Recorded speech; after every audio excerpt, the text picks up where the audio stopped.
What if Naruto was primordial Titan Sage, God who existed before Ymir Mikasa x Annie Chapter 1, the awakened God. The ground shook like someone had punched the world in its gut. Mikasa Ackerman steadied herself against a half-crumbled wall, dust raining down as another tremor rippled through Shiganshina. Something had changed in the air, a charge, like before lightning strikes. What the hell was that? Connie shouted over the rumble. Mikasa didn't answer. Her eyes tracked to where walls of light shot skyward, where Eren was. Whatever he'd done with the founding Titan's power, it was happening now. We need to move, she said, adjusting her ODM gear. The familiar weight of her blades gave her focus when nothing else made sense. Captain Levi appeared beside her, his face grim. Something's wrong. This isn't what we planned. Before Mikasa could respond, a blinding flash lit up the sky. Not lightning, something else. Something ancient. Miles away, beneath the ruins of a forgotten temple, eyes opened for the first time in centuries. Deep underground, in a chamber untouched by human hands for millennia, a sarcophagus of crystalline material began to crack. Tendrils of golden energy seeped through the fissures, illuminating ancient symbols carved into stone walls. With each pulse of light, the cracks spread wider. The entire chamber trembled as the crystal shattered completely, releasing a flood of energy that spiraled upward like a tornado of golden fire. At its center stood a figure, tall, muscular, with spiky blonde hair and strange markings on his cheeks like whiskers. Naruto Uzumaki took his first breath in over 2,000 years and frowned. Damn, he muttered, rolling his shoulders. That idiot's actually done it. His eyes, brilliant blue one moment, then ringed with concentric circles the next, focused on something only he could see. Paths.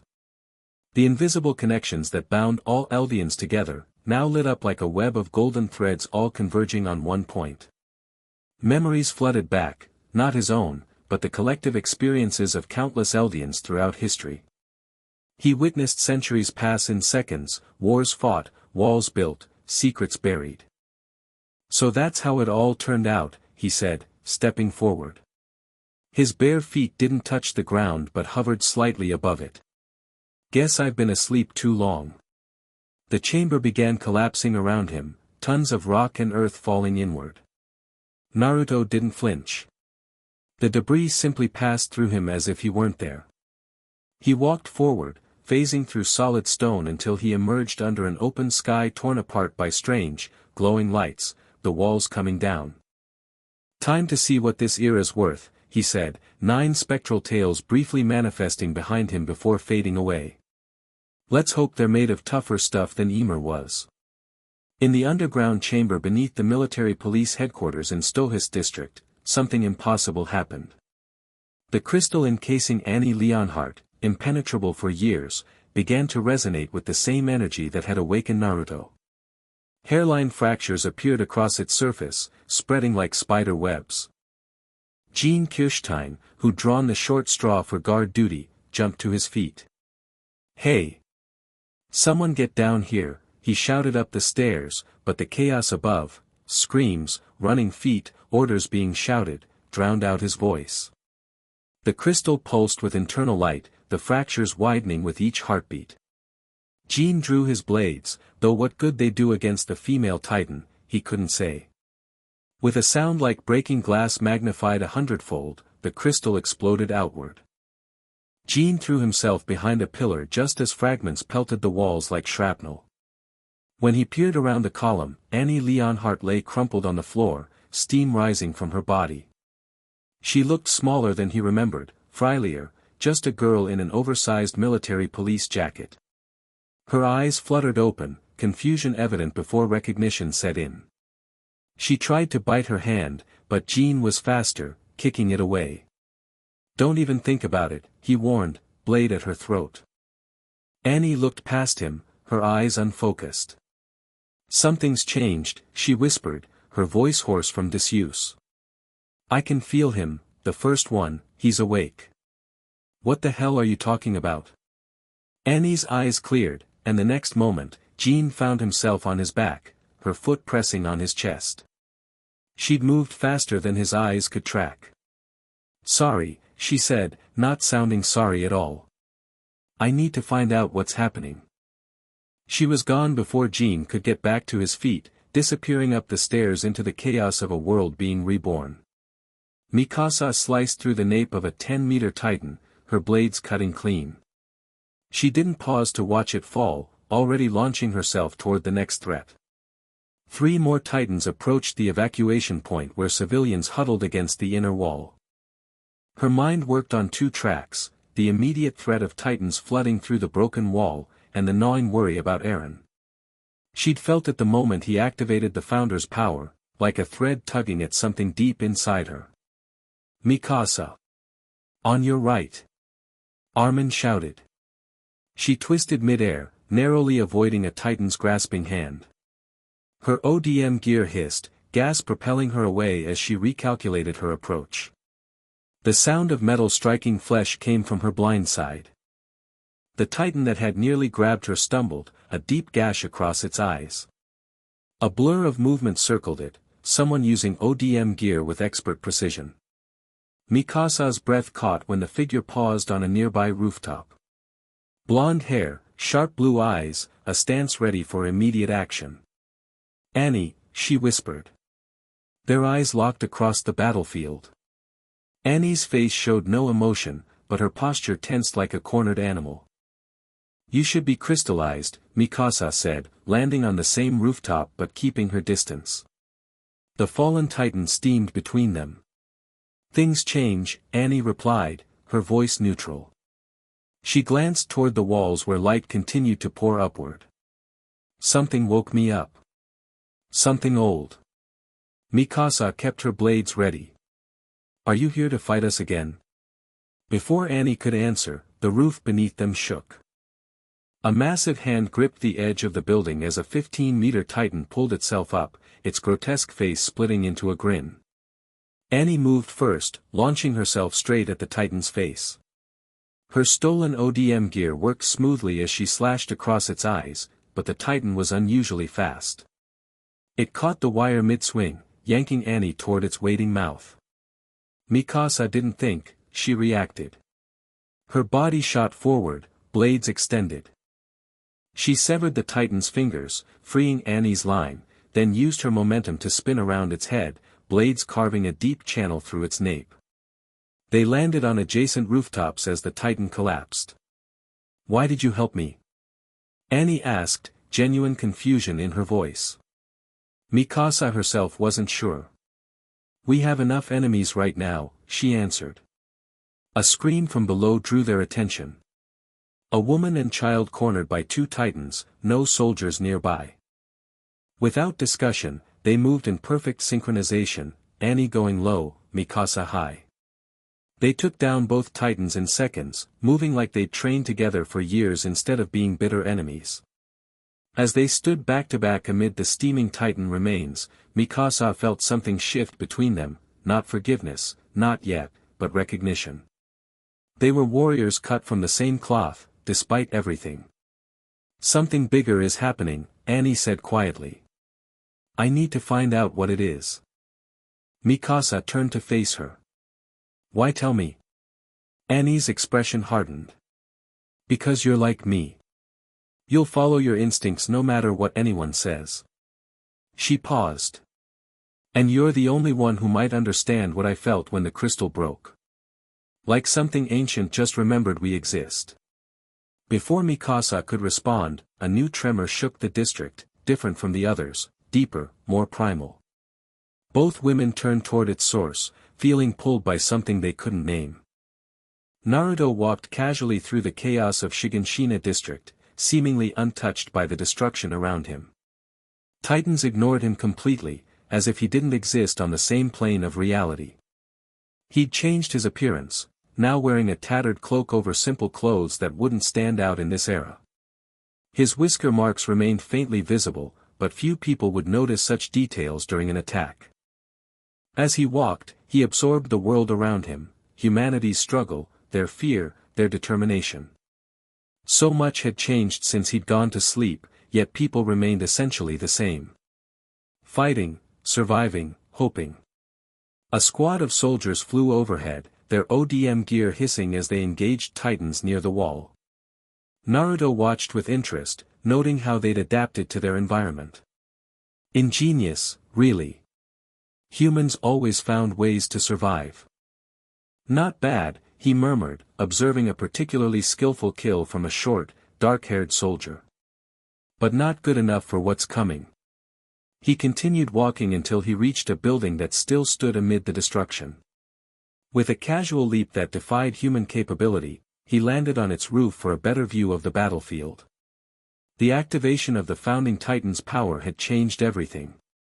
Naruto could see the paths more clearly now, threads of light connecting all subjects of Ymir. But there was something wrong with the pattern, a corruption he hadn't anticipated. So that's what you've been up to, he said to himself, eyes narrowing. Always the manipulator, weren't you? A massive titan, larger than the others, with armored plates covering its body, crashed through several buildings nearby. Naruto observed it with mild curiosity. The power he'd once gifted to humanity had taken strange forms over the centuries. The armored titan grabbed a soldier mid-air, crushing the poor soul in its grip. Something stirred in Naruto then, an emotion he'd nearly forgotten. Compassion. With a sigh, he stepped off the roof, dropping to ground level. It was time to stop watching and start acting. Commander Hang Zoe was having one of the worst days in a life full of terrible days.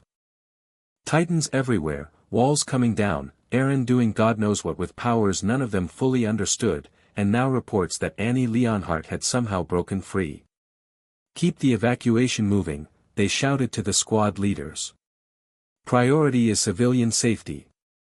Squad 2, redirect to the eastern quadrant, we've got 3 abnormals heading that way. A soldier rushed up, face pale. Commander. The armored titan has breached the inner defense line. Captain Levi's engaging but, an explosion cut off his words as a building collapsed nearby. Through the dust, they could see the armored titan battling with Levi's squad. Even humanity's strongest soldier was struggling to find an opening in that armor. Damn it, Hang muttered. We need to, a stranger walked past them, heading straight toward the battle. Just a man in a tattered cloak, no ODM gear, no weapons.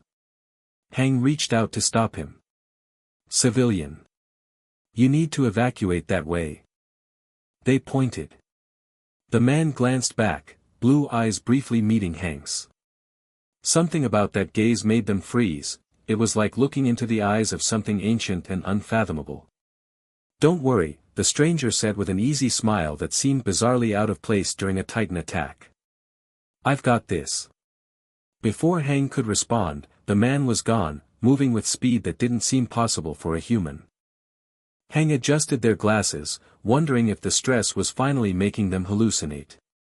Levi cursed as his blade shattered against the armored titan's neck. Nothing was penetrating that shell, and they were losing soldiers with each passing minute. Fall back, he ordered his remaining squad members. Regroup and, a blur of motion caught his attention. Someone was walking, toward the armored titan. No ODM gear, no weapons, just strolling like he was taking a pleasant afternoon walk. Oi! Levi shouted. Get back, you idiot! The stranger ignored him, continuing forward until he stood directly in the armored titan's path. The titan noticed him now, pausing its rampage to focus on this tiny human who didn't run. Hey there, big guy, the blonde man called up, actually waving like he was greeting an old friend. Mind taking a break? You're making a mess. The armored titan roared and swung a massive fist down. Levi moved to intercept, knowing he'd be too late, but determined to try anyway. What happened next defied explanation. The stranger raised one hand, casually catching the titan's fist like it weighed nothing. The impact should have pulverized him, instead, the titan's momentum stopped completely. That's rude, the man said, still holding the massive fist with one hand. I was just trying to have a conversation. With a flick of his wrist, he sent the armored titan flying backward. The massive body crashed through several buildings before coming to a stop nearly 100 meters away. Silence fell across the battlefield as soldiers and titans alike paused to stare. The stranger brushed dust from his cloak. Sorry about the buildings, he called to no one in particular. Levi landed nearby, blades ready but keeping his distance. Who the hell are you? The man turned, and Levi noticed strange marks on his cheeks, like whiskers. Name's Naruto, he said with a grin.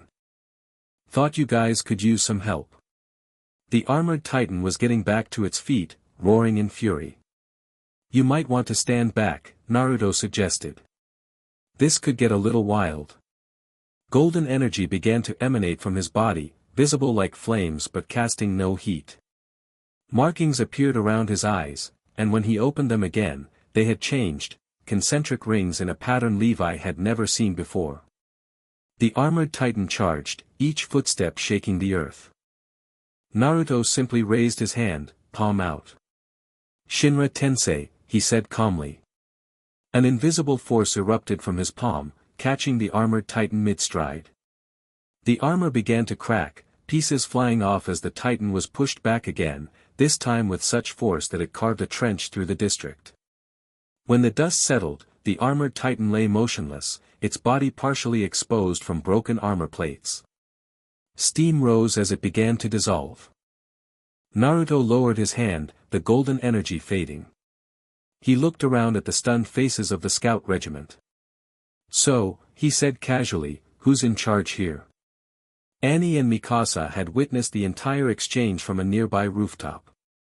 They watched in shock as the stranger casually defeated the armored titan with powers unlike anything they'd ever seen. That's him, Annie whispered. That's what I felt when the crystal broke. Mikasa felt it too, a strange resonance in her blood, like her Ackerman heritage was responding to this man's presence. What is he? Annie's eyes never left the blonde stranger. Something older than the titans. Something from before. They watched as Commander Hang approached the man, Naruto, he'd called himself, with Captain Levi keeping a wary distance behind. We should get closer, Mikasa said, already moving. Annie hesitated before following. They'll try to capture me again. Not if you're with me, Mikasa replied, surprising herself with the offer. At least until we figure out what's happening. They moved silently across the rooftops, drawing closer to the gathering below. More Survey Corps soldiers were arriving, forming a loose circle around the strange man who had single-handedly defeated a Titan shifter. You took down the armored Titan with your bare hands, Hang said, unable to keep the scientific fascination from their voice. How is that possible? Naruto shrugged. It's not that impressive once you know how. Your friend there, he nodded toward Levi, could probably do something similar with the right training. Levi's expression remained stony, but his eyes narrowed slightly. Who are you, really? Hang pressed. Where did you come from? I told you, name's Naruto. As for where I came from, he glanced up at the sky, where strange lights continued to pulse. Let's just say I've been around a while, sleeping mostly, until that kid woke me up with whatever he's doing to the Founder's power. You know about the Founding Titan? Hank's glasses gleamed with intensity. Naruto's expression turned more serious. I know more about Titans than anyone alive. I was there when the first one took form. He paused, looking around at the destruction. This isn't how I intended my gift to be used. Your gift? Levi's hand tightened on his blade. Before Naruto could answer, more tremors shook the ground. In the distance, a new wave of Titans was approaching, at least 20 of them, drawn by the commotion. Looks like we'll have to continue this conversation later, Naruto said. You've got company. Hang signaled to the scouts. All units, prepare to engage. Protect the evacuation route. Naruto placed a hand on Hang's shoulder. Let me handle this. Consider it a proper introduction. He stepped forward, away from the group. As they watched, the golden energy returned, more intense this time. It swirled around him like a cloak, taking shape behind him, one tail, then two, then 9 massive energy tails fanned out from his body. "What the hell is he?" a scout whispered. Naruto bit his thumb, drawing blood, then slammed his palm to the ground. Kuchiyos no Jutsu. The earth beneath them trembled, then split open as something massive emerged, a toad the size of a titan, orange-red with blue markings. Naruto stood atop its head, arms crossed. "Gamakichi," he addressed the giant toad, "let's clean up this mess." The toad croaked in response, sounding almost annoyed. "You summon me after centuries and it's straight to work. No, how've you been, or anything? I'll treat you to whatever this era's equivalent of sake is afterward," Naruto promised with a grin. "Deal." Together, they leapt toward the approaching titans. What followed defied comprehension, the toad spewing oil while Naruto created fire from nothing, engulfing titans in flames that actually prevented their regeneration. When Naruto moved, he left afterimages, too fast to track. Golden chains materialized from his body, binding titans in place before he tore through them with what looked like a spiraling ball of pure energy in his hand. Rasengan. He called out each time, the attack punching clean through titan flesh. In less than 5 minutes, 20 titans lay dissolving on the ground. Naruto dismissed the giant toad with a thank you, then walked back to the stun scout regiment as casually as if he'd just taken a stroll. "So," he said, dusting off his hands, "about that conversation." His head snapped up suddenly, eyes focusing on a rooftop where Mikasa and Annie crouched, watching. A smile spread across his face. "Interesting," he murmured. "An Ackerman and a warrior, working together. Times really have changed." Hang followed his gaze. "Is that Annie Leonhardt?" Scouts immediately raised their gear toward the rooftop. Levi tensed, ready to engage. "Hold on," Naruto said, raising a hand. "Let's not start another fight. We've got bigger problems right now." He looked directly at Mikasa and Annie, raising his voice. "Why don't you two join us? I think we've all got questions that need answering." After a moment's hesitation, Mikasa and Annie descended to street level, landing a cautious distance from the group. Annie kept her stance ready to fight or flee, while Mikasa positioned herself slightly between Annie and the others, a subtle protective gesture she wasn't consciously aware of making. "She broke out of the crystal," Jean explained, having rejoined the group. "Right after whatever Eren did." "Not a coincidence," Naruto said, studying Annie with interest. "The female titan, right? One of the 9. And you," he turned to Mikasa, "an Ackerman. You feel it, don't you? Something in your blood responding to me." Mikasa's hand went to her wrist unconsciously. "Who are you?"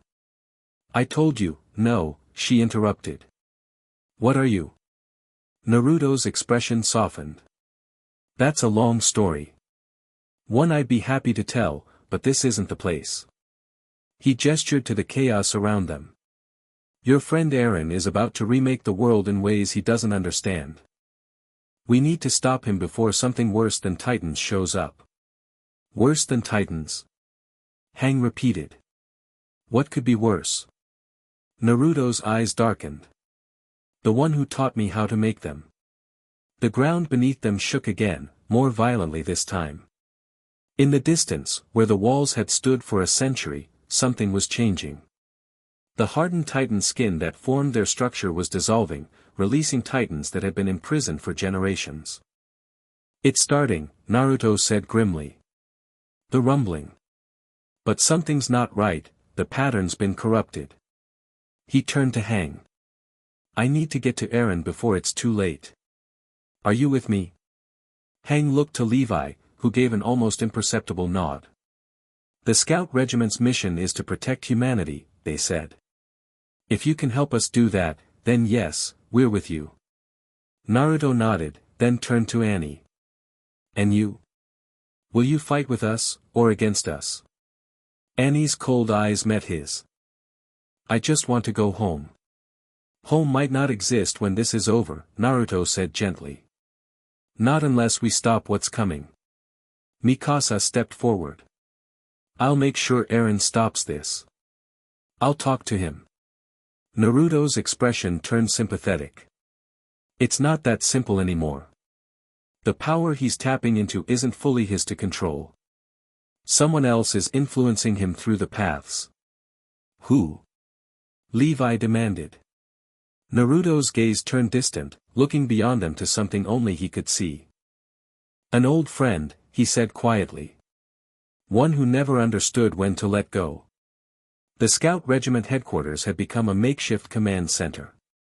Maps spread across tables, scouts reporting in with updates on Titan movements and civilian evacuations. Naruto stood by a window, observing the chaos with ancient eyes. Behind him, the leadership of the Survey Corps argued about their next steps.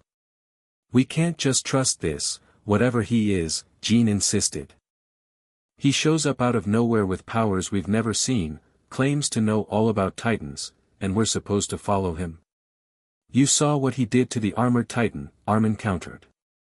If he wanted to hurt us, we'd already be dead. Precisely why we should be cautious, Hang said. That level of power is unprecedented. Throughout the debate, Levi remained silent, watching Naruto's back. Finally, he spoke. Oi, Whiskers. Instead of letting us bicker, why don't you tell us what you know? Naruto turned, a slight smile on his face. Straight to the point. I like that. He moved to the table, looking at the assembled scouts. What do you want to know first? The origin of Titans. What Eren's trying to do. Who I am. Start with who you are, Mikasa said from the corner where she stood guard over Annie. Despite protests, she'd refused to let the military police take Annie back into custody. Naruto nodded. Fair enough. He took a deep breath. I was born in a different world, in a village called Konoha.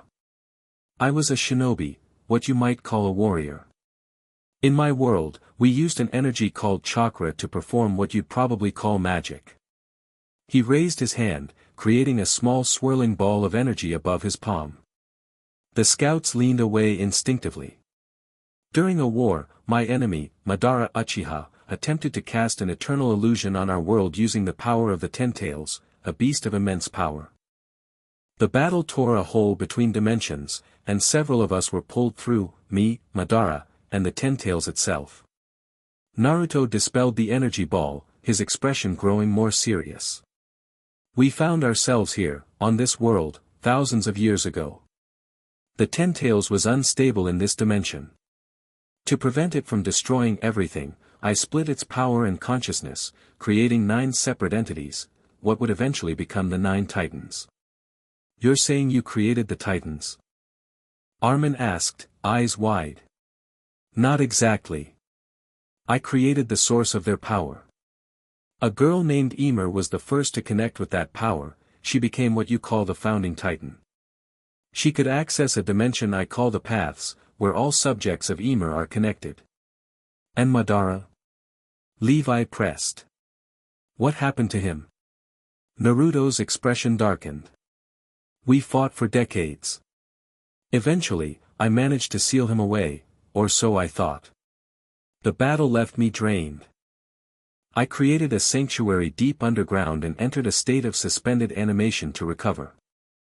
I've been asleep for nearly 2,000 years. Until Eren activated the Founder's power, Hang concluded. Yes, Naruto nodded. But something's wrong with the pattern. The paths have been corrupted. I believe Madara has been influencing things from the shadows, perhaps for centuries. Why would he do that? Armin asked.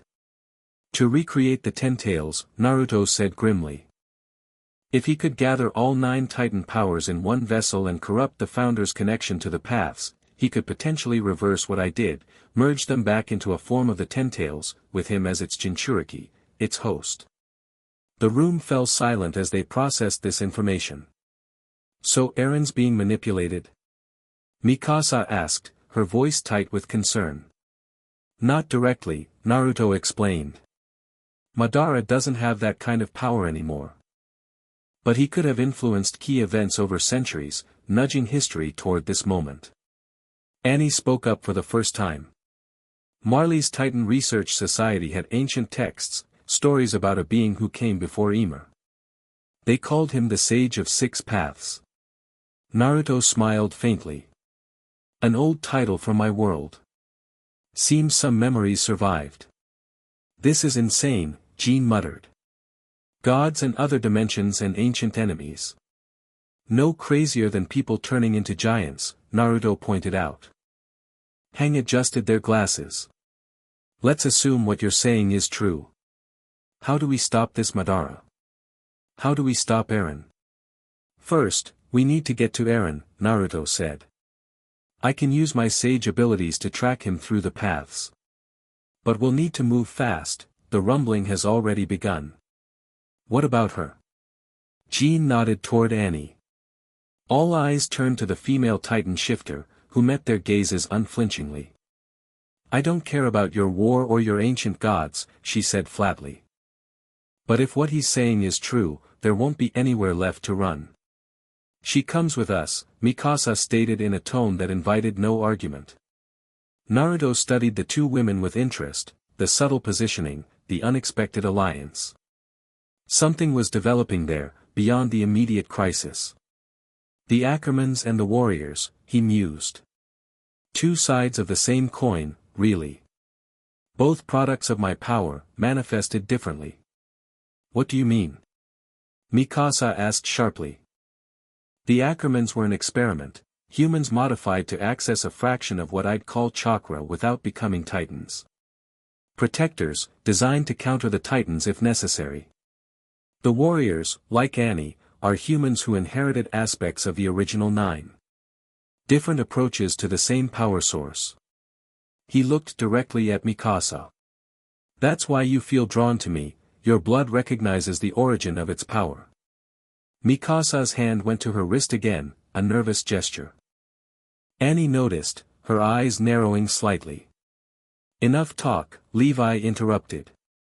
If we're going to move, let's move. Naruto nodded. I'll need a few minutes to locate Eren through the paths.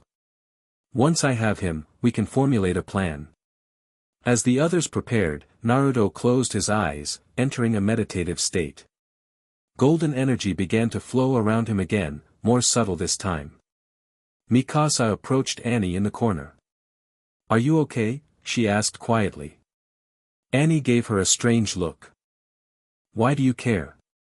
I don't know, Mikasa admitted. Maybe because everything else has stopped making sense. A ghost of a smile touched Annie's lips. Fair point. Her expression turned serious. Do you believe him? About being the source of the Titans? Mikasa glanced at Naruto. I feel something when he's near. Like my blood is responding to him. It's similar to what I feel with Eren, but older. Deeper. I felt it too, when the crystal broke, Annie confessed. Like something calling me awake. Their eyes met, a moment of understanding passing between them. Whatever came next, they weren't facing it alone. Across the room, Naruto opened his eyes. I found him, he announced. And I know where Madara will make his move. They traveled north, toward the epicenter of the rumbling. Naruto led the way, moving with inhuman speed that forced the scouts to push their ODM gear to its limits. Only Levi and Mikasa could keep pace without struggle. Annie, lacking ODM gear, rode with Mikasa, an arrangement that raised eyebrows but went unchallenged given the circumstances. I can feel the Titan energy in you, Mikasa said as they soared between buildings. It's different from Eren's. Each of the 9 is unique, Annie replied, arms wrapped around Mikasa's waist for stability. The female Titan adapts. Takes on aspects of others. Mikasa processed this. Is that why you were able to crystallize? Like the Warhammer? Annie nodded. Something like that. They traveled in silence for a while, each lost in thought. Why did you help me earlier? Annie finally asked. During the Titan attack. You could have captured me or left me to die. Mikasa considered the question. I'm not sure, she admitted. Instinct, maybe. Ackerman instinct? To protect? No, Mikasa said slowly. That feels different.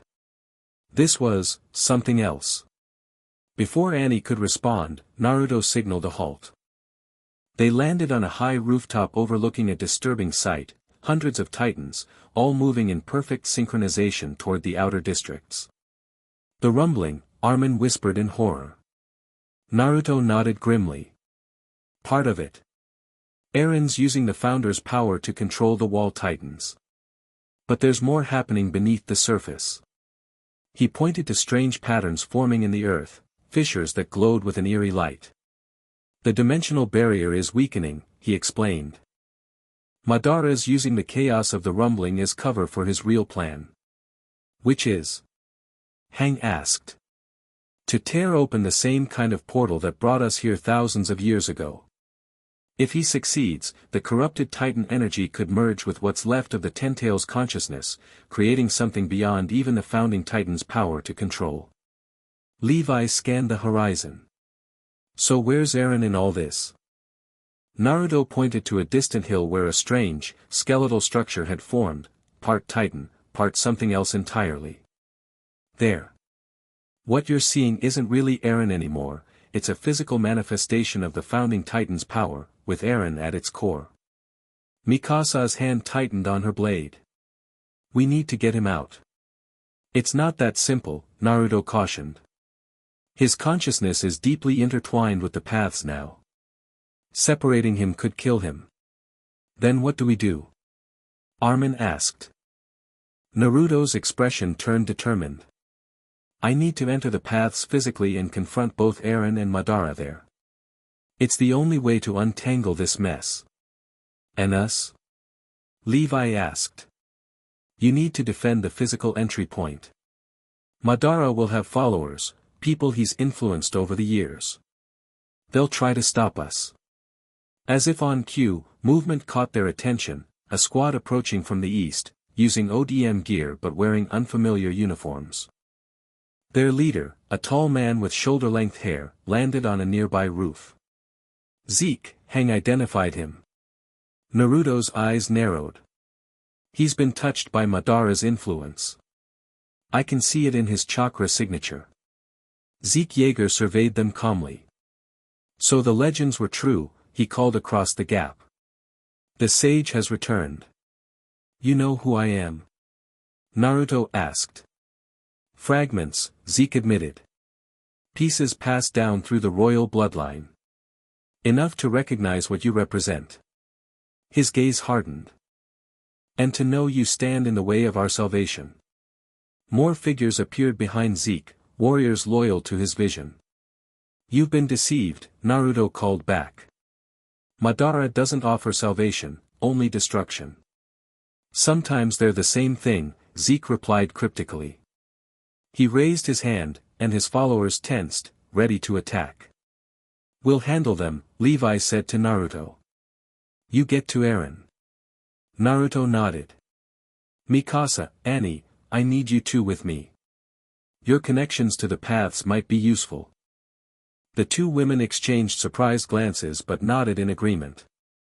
The rest of you, buy us time, Naruto instructed. And be careful, if Zeke transforms, he'll be more powerful than a normal Titan. Madara's influence has corrupted his abilities. As the scout regiment prepared to engage Zeke's forces, Naruto turned to Mikasa and Annie. What I'm about to do is dangerous, he warned.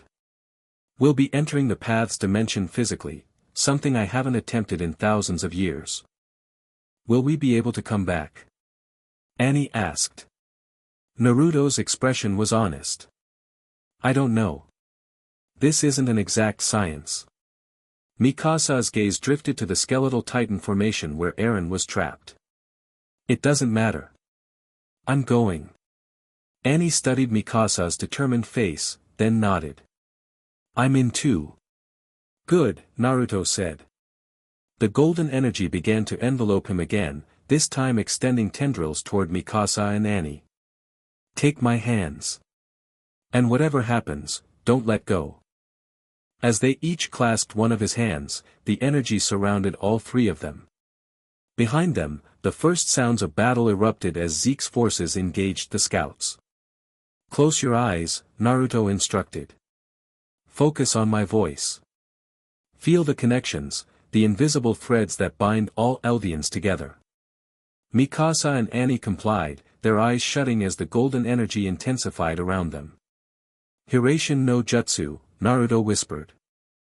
The world around them collapsed into brilliant light, their physical forms seeming to dissolve. The last thing they heard was the clash of blades as their comrades fought to give them the time they needed. Then silence.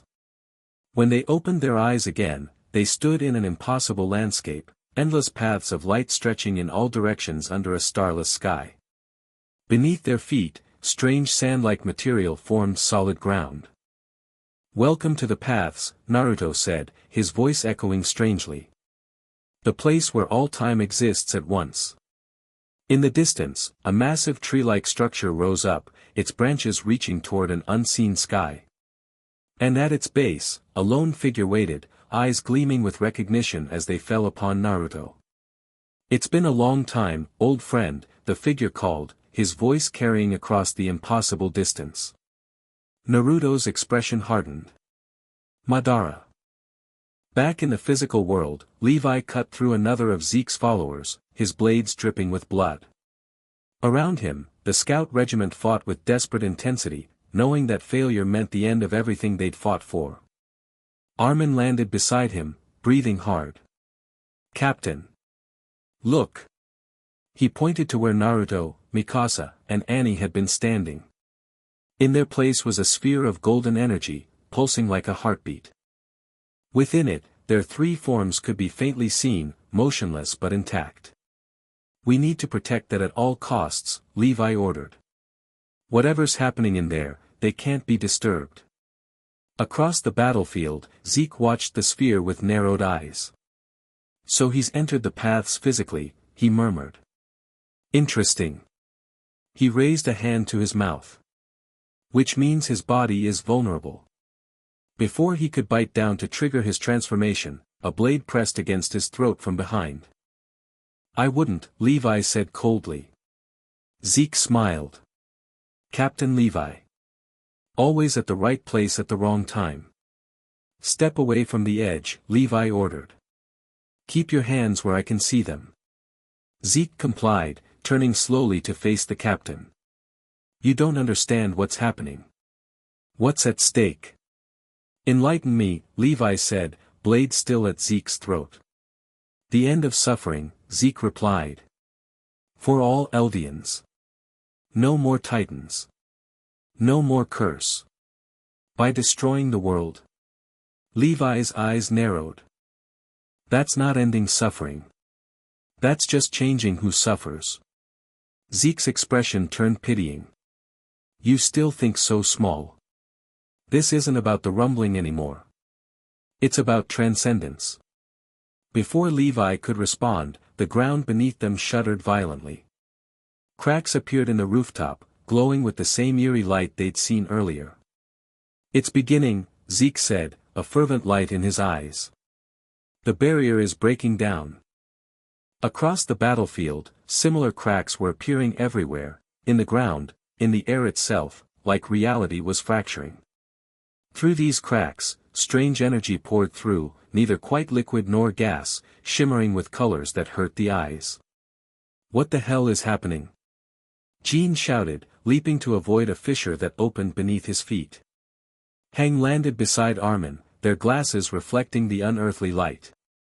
The dimensional barrier, they realized. It's collapsing, just like Naruto said. In the distance, the skeletal titan structure housing Eren began to change, growing larger, more complex. Parts of it seemed to fade in and out of existence, as if existing in multiple places at once. We need to hold on, Armin said, determination in his voice. Give them time to fix this. Around the golden sphere containing Naruto, Mikasa, and Annie, the cracks seemed to converge, drawn to its energy. The sphere pulsed faster, its light intensifying as if responding to a threat. Protect the sphere. Levi ordered, disengaging from Zeke to leap back toward their position. Zeke watched him go, a strange smile on his face. Too late, Captain, he murmured. Far too late. He bit down on his hand, drawing blood. Lightning struck as his transformation began, but something was wrong. The Titan that formed wasn't the beast Titan they knew. It was larger, more primal, with glowing patterns across its skin reminiscent of the cracks in reality. What the hell? Connie whispered, watching the transformation. Hank's eyes widened behind their glasses. Madara's influence, they realized. It's changing the Titan's form. The corrupted beast Titan rose to its full height, eyes focusing on the golden sphere. It let out a roar unlike anything they'd heard before, a sound that seemed to tear at the fabric of reality itself. As the scouts rallied to defend their comrades, the real battle was just beginning in the Paths dimension. In the realm of Paths, Naruto stood facing his ancient enemy. Madara Uchiha appeared much as he had thousands of years ago, tall, with long dark hair and armor reminiscent of another world. His eyes held the distinctive pattern of the Rinnegan, though altered from what Naruto remembered. You've adapted to this world's energies, Naruto observed. Madara inclined his head slightly. As have you. Though you spent most of your time sleeping while I worked. Worked on what? Corrupting the power I created? Manipulating generations of Eldians? Creating a pathway home, Madara corrected. This world was never meant for us, Naruto. You know that as well as I do. Behind Naruto, Mikasa and Annie took in their surroundings with wide eyes. The Paths dimension was unlike anything they'd imagined, vast beyond comprehension yet strangely intimate, as if all of existence was compressed into a single moment. Who is that? Mikasa whispered, looking at Madara. The reason Titans became a curse instead of a blessing, Naruto replied without taking his eyes off his opponent. Where's Eren? Madara gestured toward the massive tree behind him. At the source, of course. Connecting with what remains of the Ten-Tails consciousness. You're using him, Naruto said flatly. Like you've used everyone else. I'm offering him what he wants, freedom. For himself and his people. Madara's gaze shifted to Mikasa and Annie. Interesting companions you've chosen. An Ackerman and a warrior, the dual expressions of your power in this world. Mikasa stepped forward. Where is Eren? What have you done to him? I've done nothing. He chose this path himself. Madara studied her with interest. Your connection to him runs deep. The bonds of the Ackerman blood. It's more than blood, Mikasa said firmly. Is it? Madara smiled slightly. Or is it just the echo of powers implanted in your ancestors? A synthetic loyalty designed by my old friend here. Annie moved to Mikasa's side. Don't listen to him. He's trying to manipulate you. Madara's gaze shifted to Annie. And you, female Titan. Do you understand what you carry within you? A fragment of a god from another world. Power never meant for humans. Enough games, Madara, Naruto interrupted. You know why I'm here. To stop me, Madara said simply. As you've tried before. But this time is different. The barriers between dimensions have weakened over the millennia. With the Founder's power and the convergence of the Nine, I can finally open the way back. Back to a world that no longer exists, Naruto countered. Everything we knew is gone. Even if you could return, there'd be nothing to go back to. Then I'll remake it, Madara declared. With the power of the Ten-Tails restored, creation itself will be within my grasp. The ground beneath them trembled, mirroring the dimensional instability in the physical world. Branches of light from the massive tree began to pulse erratically. We need to find Eren, Mikasa insisted. Naruto nodded. He'll be at the center, where all paths converge. But getting there won't be easy. Nothing worth doing ever is, Annie said, her stance shifting to combat readiness. Madara watched them with amusement. By all means, try. But know this, the process has already begun. The rumbling was merely the first step. As the wall titans destroy the outer world, the energy released feeds the connection to our home dimension. You're sacrificing millions of innocent people for a delusion, Naruto said, anger creeping into his voice. I'm sacrificing one world to restore another, Madara corrected. A fair exchange, by any measure. Not to those who live in this world, Annie said coldly. Madara's gaze lingered on her. Spoken like someone with blood on her hands. How many did you kill as the female titan, I wonder? For a cause far less worthy than mine. Annie didn't flinch. That's why I know the cost is too high. Naruto stepped forward, golden energy beginning to emanate from his body again. We're wasting time. Take us to Eren, or I'll tear this place apart to find him. Madara's expression hardened. You've grown soft, Naruto. Too attached to these humans and their tiny lives. His own energy began to manifest, dark purple to Naruto's gold. But very well. If it's a battle you want. The world around them shifted, the endless paths contorting as Madara exerted his influence. The massive tree drew closer, or perhaps they were drawn toward it, distance held little meaning in this realm. Stay close to me, Naruto warned Mikasa and Annie. The paths respond to will and emotion here. Don't let your thoughts wander.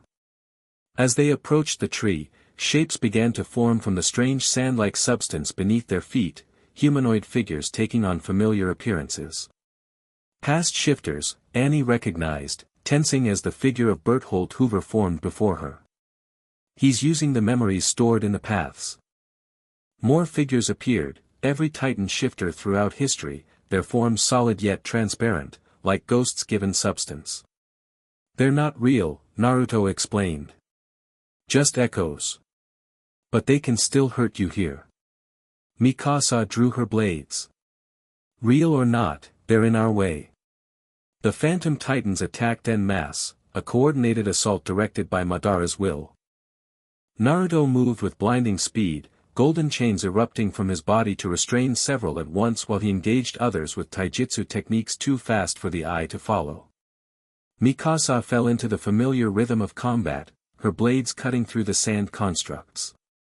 Though they resembled titans, they were smaller here, human-sized, yet retaining their titan abilities. Annie fought bare-handed, her technique precise and deadly. Without access to her titan form, she relied on the training that had made her one of Marley's most formidable warriors. They fought their way closer to the tree, Naruto clearing a path through the endless waves of constructs. But for every one they defeated, two more took its place. This is getting us nowhere, Annie called out, driving an elbow into a construct resembling the armored titan. Naruto nodded grimly. We need to change tactics. He formed a familiar hand sign. Kage Bunshin no Jutsu. Dozens of identical copies of Naruto appeared, each solid and capable of independent action. The shadow clones engaged the titan constructs, creating an opening. Now! Naruto shouted. Run for the tree. Mikasa and Annie sprinted forward, Naruto covering their rear. The Phantom Titans pursued, but the shadow clones held them at bay long enough for the three to reach the base of the massive tree. Up close, it was even more imposing, branches of light stretching endlessly upward, each one a path connecting to an Eldian somewhere in the world or sometime in history. Where now? Mikasa asked, scanning the trunk for an entrance. Naruto placed his hand against the bark-like surface. Inward. The center connects to the origin point, where the Ten-Tails power first entered this world. The tree's surface rippled at his touch, opening to reveal a passageway leading into darkness. He's making this too easy, Annie observed suspiciously. Because he wants us to see, Naruto said. To understand. Madara always believed if others saw the world as he did, they'd join his cause. They entered the passage, leaving behind the chaos of battle. The walls around them pulsed with light, like veins carrying energy to a heart. I can feel Eren, Mikasa said suddenly. He's close. The passage widened, opening into a vast chamber within the tree. At its center floated a crystalline structure, similar to what had once encased Annie, but larger and more complex. Within it, a figure could be seen. Eren, Mikasa whispered, moving forward. Naruto caught her arm. Wait. Look closer. The figure within the crystal wasn't just Eren. Tendrils of energy connected him to something beneath, a massive, amorphous shape that shifted constantly, never quite settling on a single form. The remnant of the Ten Tails, Naruto explained. What's left of its consciousness after I split its power? Annie studied the strange configuration. What's happening to him? Madara is using Eren as a conduit, connecting the Founder's power to the Ten Tails remnant. If the process completes, they'll merge into something new. How do we stop it? Mikasa demanded, her concern for Eren evident in every tense line of her body. Before Naruto could answer, Madara's voice echoed through the chamber. You don't, he said, appearing from the shadows on the far side. The merger has progressed too far. Try to separate them now, and you'll destroy Eren's consciousness completely. Naruto's eyes narrowed. There's always a way.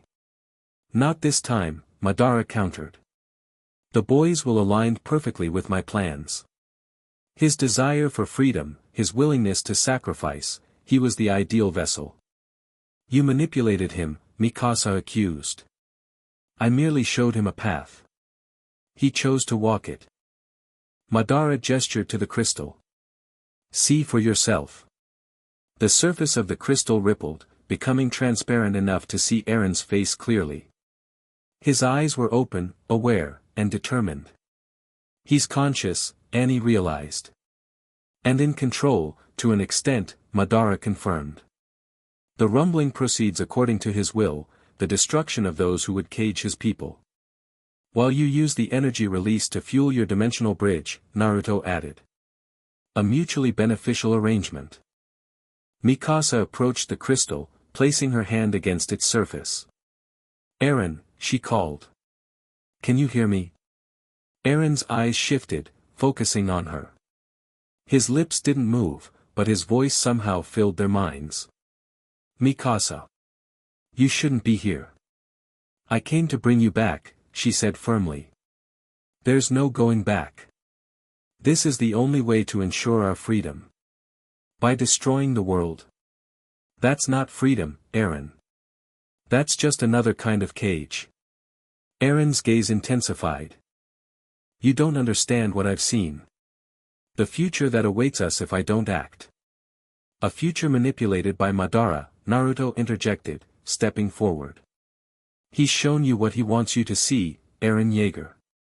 Eren's attention shifted to Naruto, his expression changing to one of recognition. The sage. I saw you in the memories, the one who came before. Yes. I created the power you now wield. But it wasn't meant for this.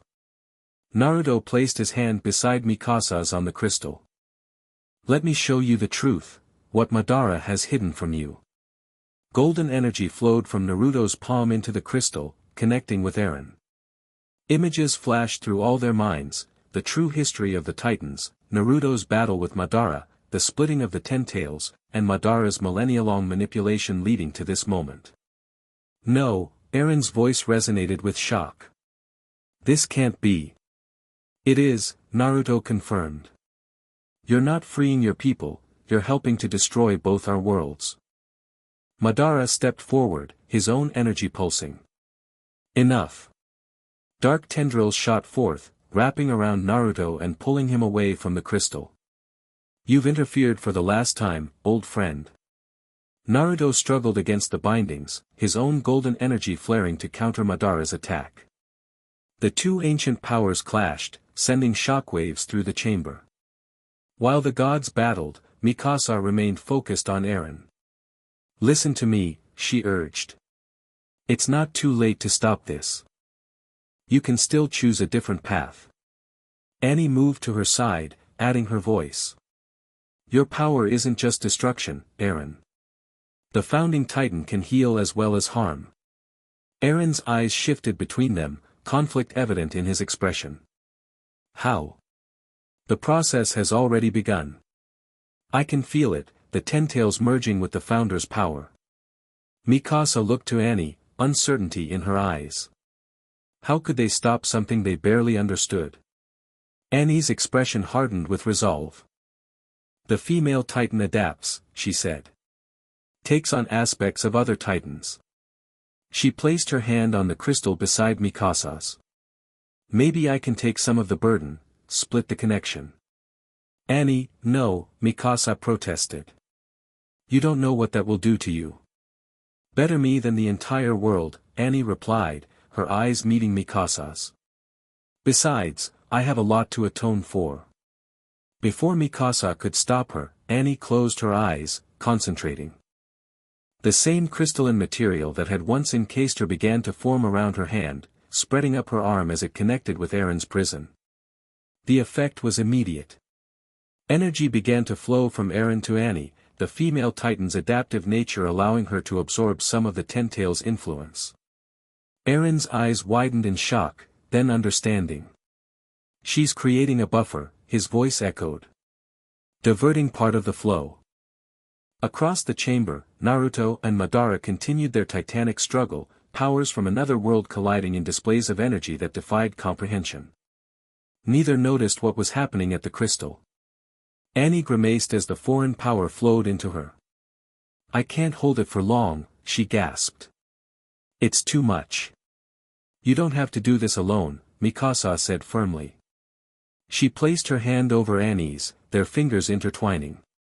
Let me help. Something unexpected happened then, the Ackerman blood in Mikasa resonated with both the Titan power and Naruto's chakra, creating a third pathway. The energy flowing from Eren divided, some going to Annie, some to Mikasa, and some returning to its source. Eren's eyes cleared, the merging process interrupted. I see it now, he said. The truth Madara concealed. The crystal began to crack, the disruption in energy flow destabilizing its structure. Madara noticed at last, his concentration breaking. No, he shouted. Stop them. Naruto seized the opportunity, his golden chains binding Madara completely. It's over, he said. You've lost again. The crystal shattered, releasing Eren. The amorphous remnant of the Ten Tails writhed beneath him, its connection severed. Eren stumbled forward, caught by Mikasa before he could fall. Annie collapsed to her knees, her body glowing with the energy she'd absorbed. Annie. Mikasa reached for her with her free arm, still supporting Eren with the other. Naruto appeared beside them, having momentarily subdued Madara. The balance is disrupted, he observed grimly. The energy has to go somewhere. Take it, Annie said through gritted teeth. I can't contain it. Neither can I, not in my current state, Naruto admitted. But together, we might redirect it. How? Eren asked weakly. Naruto's expression turned determined. By finishing what I started thousands of years ago, properly this time. He looked at the three of them. The 9 titans were never meant to be weapons. They were meant to be guardians, aspects of a greater whole working in harmony, not conflict. The barriers are already breaking down, Madara called from where he was bound. You can't stop what's coming.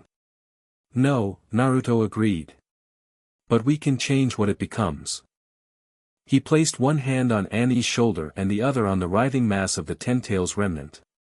Golden energy flowed between them, creating a circuit. Eren, use the Founder's power one last time, Naruto instructed. Not to destroy, but to reshape. Connect to all Eldians through the paths. Eren hesitated, then nodded. He closed his eyes, accessing the power that had started all of this. Around them, the chamber filled with light as countless paths illuminated, connecting to every subject of Ymir throughout the world. What are you doing? Mikasa asked. Breaking the curse, Naruto replied. And fulfilling my responsibility. The energy Annie had absorbed began to flow through Naruto, mixing with his own chakra. It spread along the paths Eren had activated, reaching every Eldian simultaneously. No. Madara struggled against his bonds. You'll undo everything. That's the idea, Naruto said grimly. The light intensified, becoming blinding. Mikasa held on to both Eren and Annie as the energy wave reached its peak. In the physical world, the scouts defending the Golden Sphere witnessed a strange phenomenon. Titans everywhere suddenly froze, then began to dissolve. The cracks in reality stabilized, no longer spreading. Inside the path's dimension, the massive tree began to transform. Instead of a single trunk with many branches, it split into 9 distinct trees, smaller but perfectly balanced around a central point. The 9 Titans, Eren realized. You're separating their powers. Naruto nodded. Not just separating, transforming. The power will remain, but the curse ends today. No more inherited memories forcing the same conflicts through generations. No more 13-year lifespans for shifters. As the transformation progressed, Annie felt the Titan energy within her changing. It no longer burned like foreign matter but settled into harmony with her own being. What's happening to me? She asked. Your body is adapting, Naruto explained. Accepting the power as part of you, not something that possesses you. Madara watched in furious despair as his plans collapsed. You're making the same mistake again, he spat. Leaving power in human hands. They'll only destroy themselves eventually. Maybe, Naruto acknowledged. But it will be their choice, not ours. He looked at his old enemy with something like pity. We were never gods, Madara. Just visitors who stayed too long. The transformation completed, the 9 trees standing proud and distinct.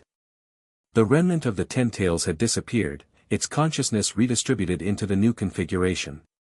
It's done, Naruto said, exhaustion evident in his voice. The Titan powers remain, but transformed. No more curse, no more predestined inheritors. The power will find those worthy, regardless of blood. Eren looked at his hands. The rumbling stopped, Naruto confirmed. Though the damage already done remains. Mikasa helped Annie to her feet. Are you okay? Annie nodded slowly. Different, but, okay. I can feel the female Titan's power, but it's changed. More like a partnership than possession. Madara's bonds began to fade as Naruto's strength ebbed. This isn't over, he warned. The barriers between worlds have been weakened. Something will come through eventually. Then humanity will face it, Naruto replied. With the tools I've given them and whatever else they develop on their own. He turned to the 3 humans. It's time to return to your world. What happens next is up to you. As Madara's bonds dissolved completely, he made no move to attack. Instead, he looked at Naruto with a mixture of anger and resignation. What about you? He asked. Will you sleep for another 1,000 years? Watch from the shadows as they repeat their mistakes. Naruto shook his head. No. I think I've slept long enough. He looked at Mikasa, Annie, and Eren. This world has interesting people. I'd like to get to know them better. A ghost of a smile touched Annie's lips. Does that mean you're coming back with us? If you'll have me, Naruto replied. Mikasa met his gaze. After what you've done for us, I think we can make room. Madara watched them with contempt. Such sentimentality. It will be your downfall. Maybe, Naruto agreed. But it's a more interesting way to live. He reached out to Mikasa, Eren, and Annie. Let's go home. As they joined hands, the path's dimension began to fade around them. Madara made no move to stop them, watching with ancient eyes as they disappeared. Until next time, old friend, his voice followed them into the light. In the physical world, the golden sphere containing Naruto, Mikasa, and Annie pulsed one final time before dissolving. The three of them appeared, standing exactly where they'd been before entering the path's dimension. But they weren't alone. Eren materialized beside them, looking exhausted but very much alive. "Eren!" Armin cried, rushing forward. Around them, the battlefield had transformed. The corrupted beast titan was nowhere to be seen. Zeke himself lay unconscious nearby, the influence of Madara apparently broken by what had happened in the paths. The strange cracks in reality had sealed themselves, leaving only faint scars in the earth. In the distance, the skeletal titan formation had collapsed, dissolving into steam. "You did it," Hang said, approaching cautiously. "Whatever it was." Naruto smiled tiredly. "We broke the curse. Transformed the titan powers. It's not the end of titans, but it's a new beginning." Levi landed nearby, his sharp eyes taking in the changed situation. "And Zeke?" "No longer influenced by Madara," Naruto explained. "Though what that means for his own plans, I couldn't say." Scouts gathered around them, questions flooding forth. Naruto raised a hand for quiet. "I know you have questions. I'll answer what I can. But first," he nodded toward Mikasa, who still supported both Eren and Annie, "these three need rest." As the group moved back toward safer ground, Mikasa found herself walking beside Annie, their shoulders occasionally brushing. "So," Annie said quietly. "What happens now?" Mikasa glanced at her, seeing the female titan shifter in a new light after what they'd shared in the paths. "I don't know," she admitted. "Everything's changed." Annie nodded thoughtfully. "Including us?"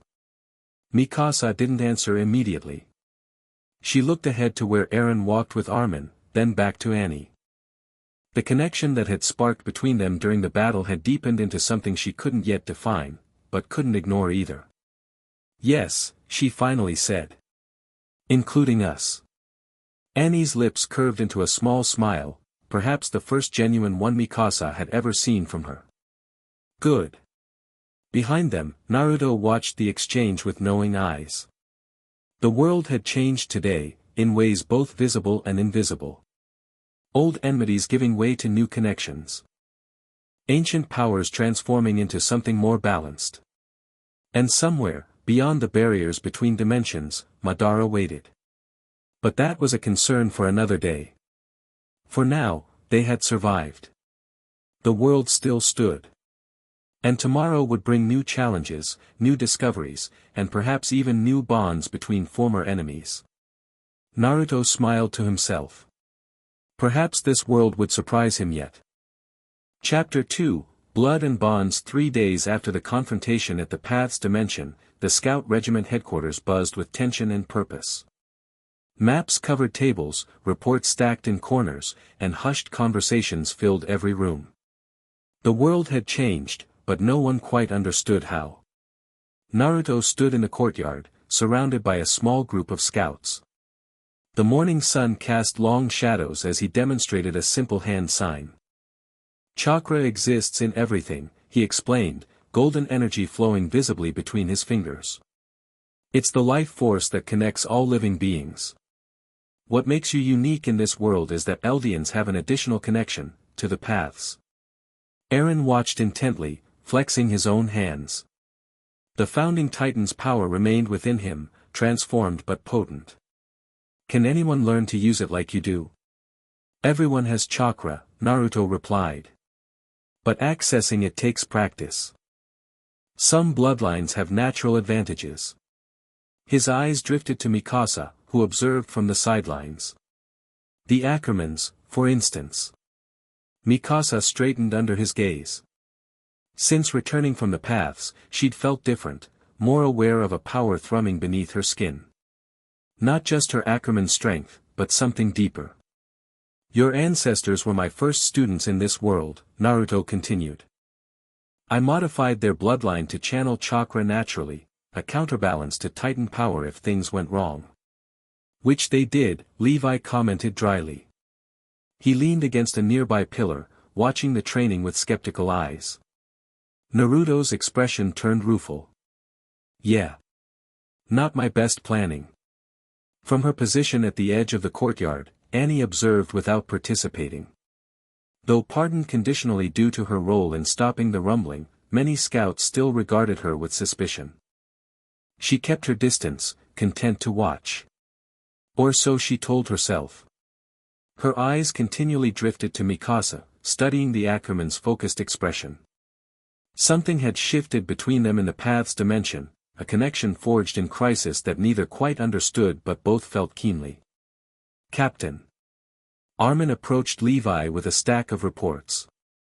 Scout teams report unusual energy readings from the old temple ruins in Wall Maria territory.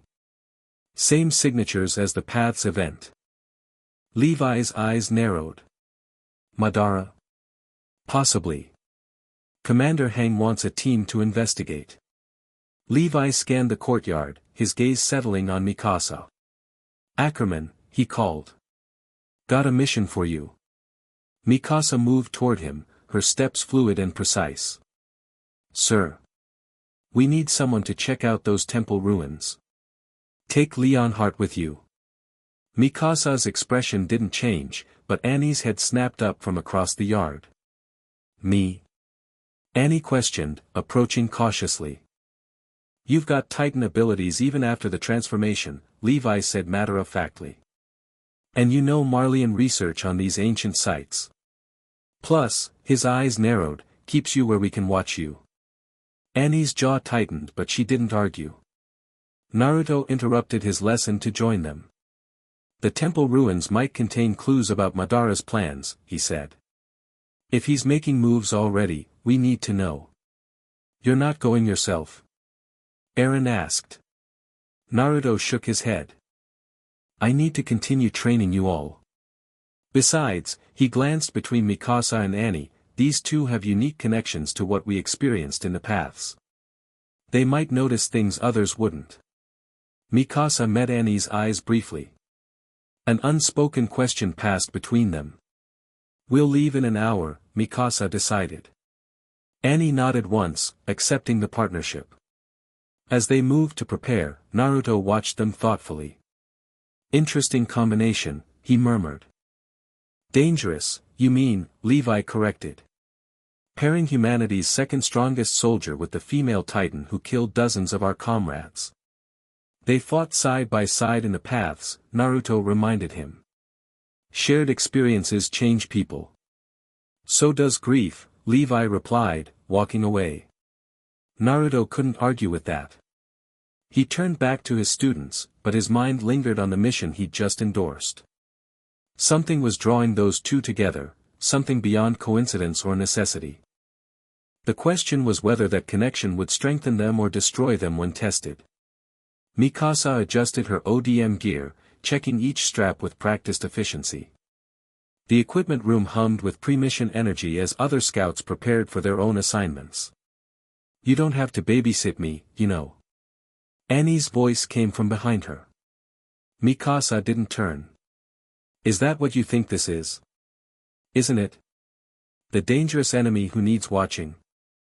Mikasa secured her final strap before facing Annie. The former warrior stood with arms crossed, defensive posture betraying her discomfort despite her neutral expression. If I thought you were a threat, we wouldn't be having this conversation, Mikasa stated flatly. Annie's eyebrows rose slightly.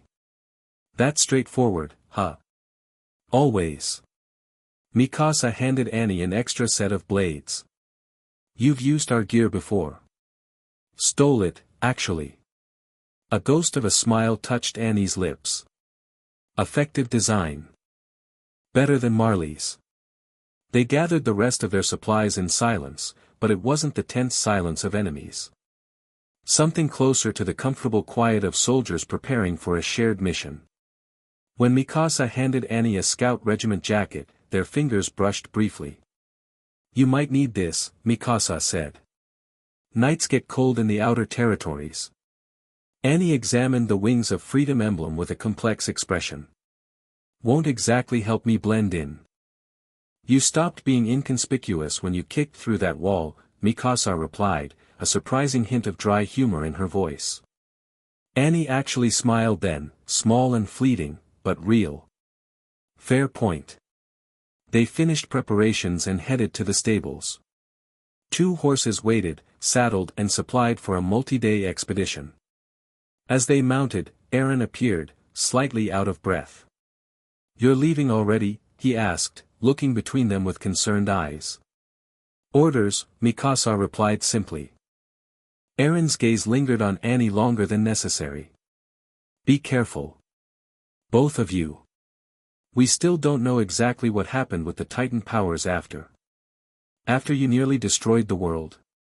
Annie finished, her tone somewhere between accusatory and teasing. Eren had the grace to look chagrined. "Yeah. That. We'll be fine," Mikasa assured him. Something in her voice made Annie glance at her sharply, a subtle shift in tone when addressing Eren. Less desperate devotion, more grounded confidence. Interesting, Annie thought. "Naruto wants you to take this," Eren said, handing Mikasa a small pouch. "Says it's connected to him somehow. If you run into trouble." Mikasa accepted it, securing it inside her jacket. "We should go. 2 days' ride to the temple ruins if we push hard." Eren nodded, stepping back. "Watch each other's backs." As they rode through the gate, Annie moved her horse alongside Mikasa's. "That was different," she observed. "What was?" "You and Eren. You've always been protective?" Mikasa supplied. "Obsessed," Annie corrected bluntly. Mikasa didn't bristle as Annie expected. Instead, she kept her eyes forward, expression contemplative. "Things change."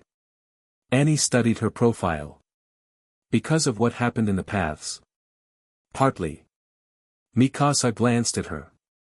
"Seeing the bigger picture changes how you view the smaller parts." They rode in silence for a while, leaving the populated areas behind.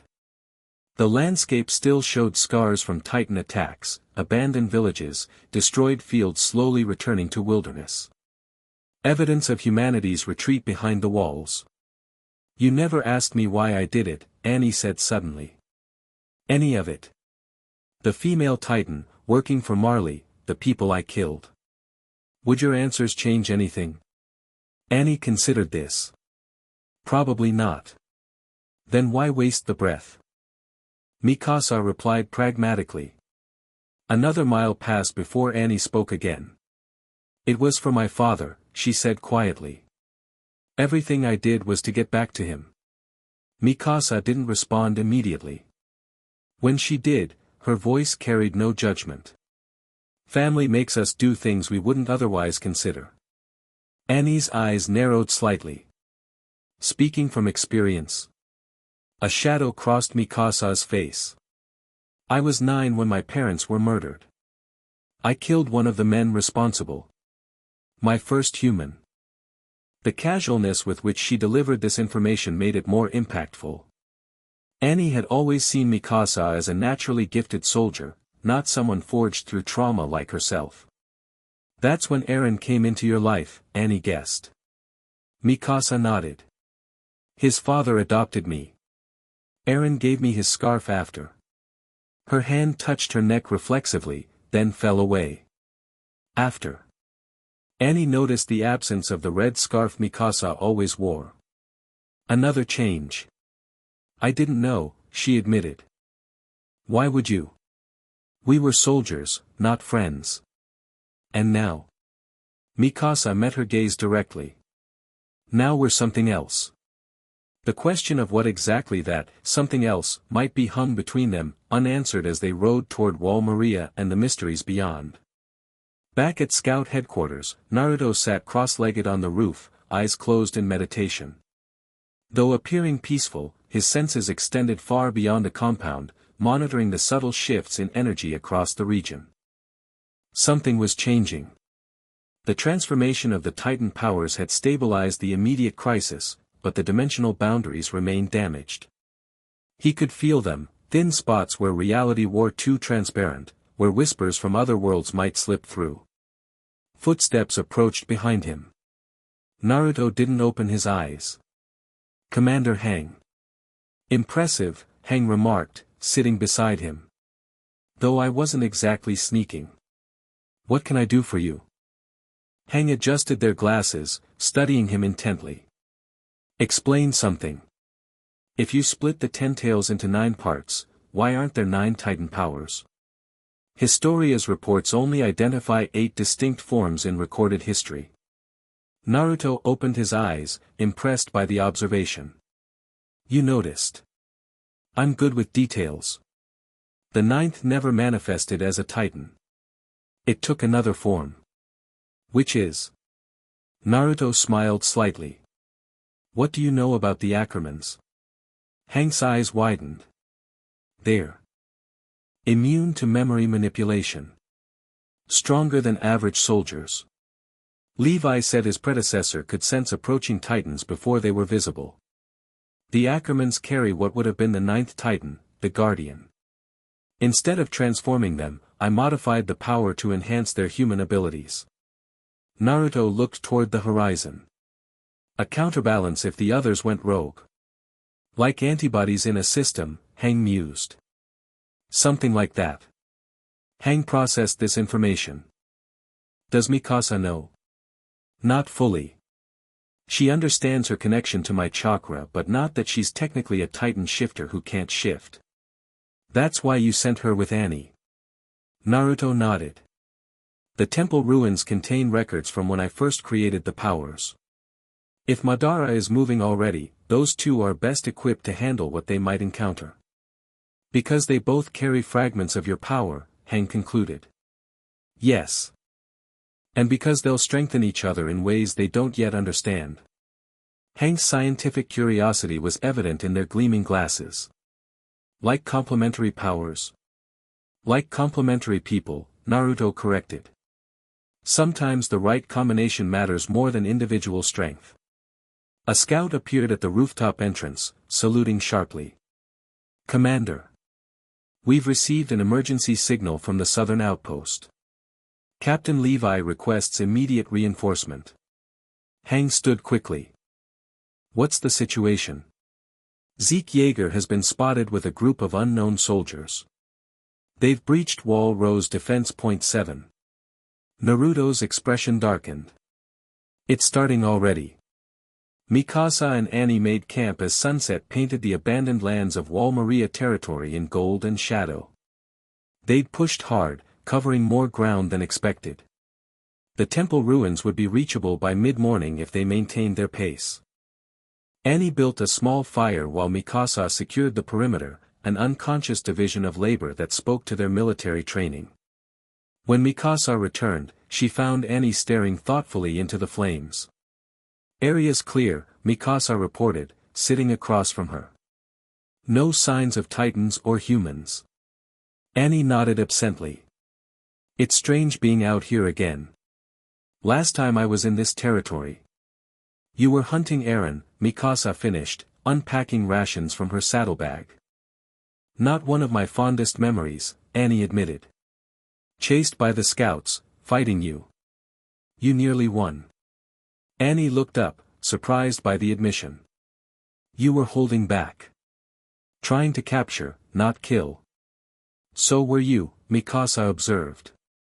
"You could have killed me several times. You didn't."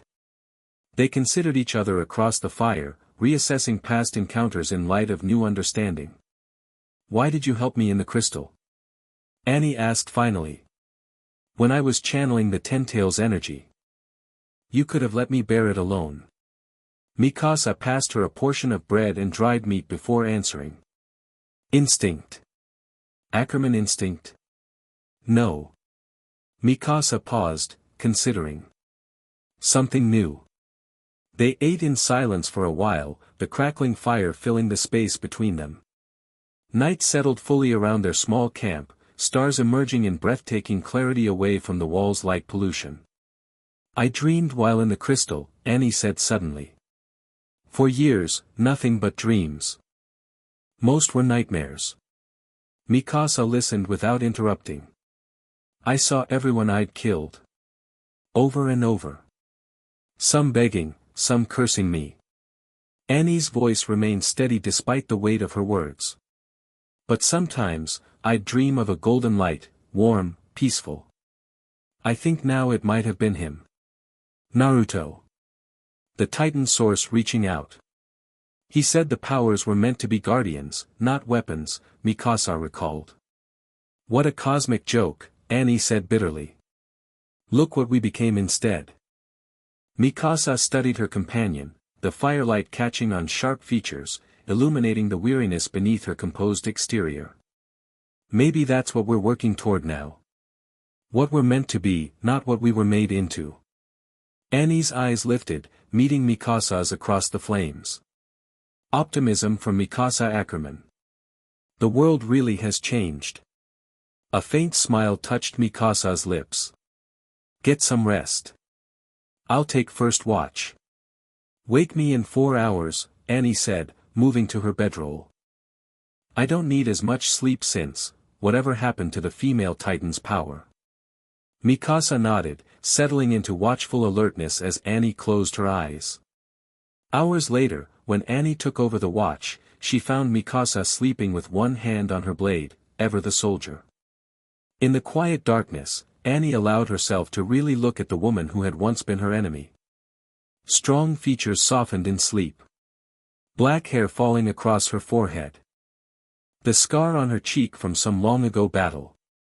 Annie resisted a sudden, inexplicable urge to brush the hair from Mikasa's face.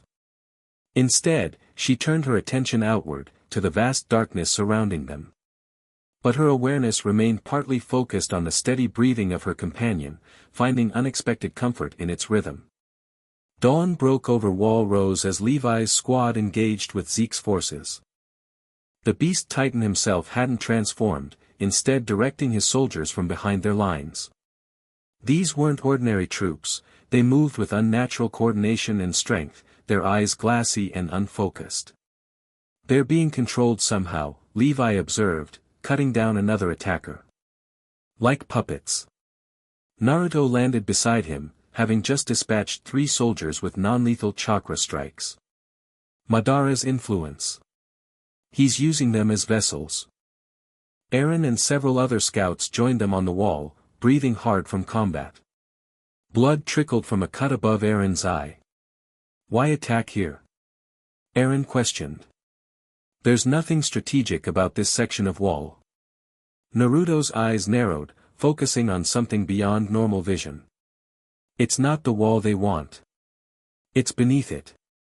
He placed his palm against the stone, channeling chakra into the structure. Golden energy spread like veins through the masonry, illuminating a complex pattern hidden within. The walls aren't just physical barriers, Naruto explained. They're seal anchors, points I created to stabilize this dimension after my battle with Madara. And if they're compromised? Hang asked, joining them. The barriers between worlds weaken further. Naruto straightened. We need to push them back from the wall completely. Levi scanned the battlefield. They've got us outnumbered 3-1. Even with your powers, that's not good odds. Then we change the equation. Naruto formed a familiar hand sign. Kage Bunshin no Jutsu. Dozens of shadow clones materialized along the wall, each solid and combat-ready. The scouts stared in amazement as the copies leapt into action, engaging Zeke's forces with coordinated precision. I'll never get used to that, Jean muttered. Focus on protecting the wall itself, Naruto instructed. My clones will handle the foot soldiers. We need to get to Zeke, he's the conduit for Madara's influence. Eren stepped forward, determination hardening his features. I'll draw him out. You sure that's wise? Armin questioned. Your Titan form is still unstable since the transformation of the powers. I don't need my Titan, Eren replied. I need his attention. Before anyone could stop him, Eren leapt from the wall, using his ODM gear to swing toward Zeke's position. Naruto watched him go, a mixture of concern and approval in his expression. He reminds me of myself at that age, he commented. Reckless, determined. Let's hope he doesn't share your fashion sense, Levi deadpanned, nodding to Naruto's orange highlights. Naruto actually laughed. Hey, orange is a perfectly respectable color for a shinobi. Despite the levity, his eyes tracked Eren's progress with serious attention. Something about the attack pattern felt wrong, too straightforward for Madara's usual complexity. It's a diversion, he realized suddenly. Zeke's not the primary threat. Hang glanced at him sharply. Then what is? I don't know yet, Naruto admitted. But we'd better find out fast. The temple ruins rose from the mist of early morning, stone structures half reclaimed by nature after centuries of abandonment. Mikasa and Annie approached cautiously, alert for any signs of threat or habitation. According to the reports, the energy readings came from the central chamber, Mikasa said, consulting a crude map. Underground, beneath the main altar. Annie studied the weathered carvings decorating the entrance archway. Strange symbols spiraled in patterns that seemed vaguely familiar. These are similar to the markings on Naruto's hands when he uses his powers, she observed. Mikasa joined her, tracing the symbols with her fingertips. What did Marley know about these temples? Not much.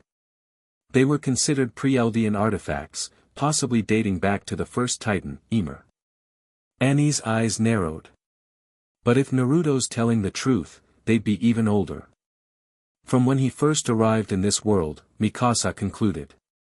She drew her blades. Stay alert. We don't know what survived in there. They entered the temple, sunlight giving way to shadow. The main hall stretched before them, columns rising to support a partially collapsed ceiling. Vegetation had breached the structure in places, vines twining around ancient stone. No signs of recent activity, Annie noted, examining the undisturbed dust on the floor.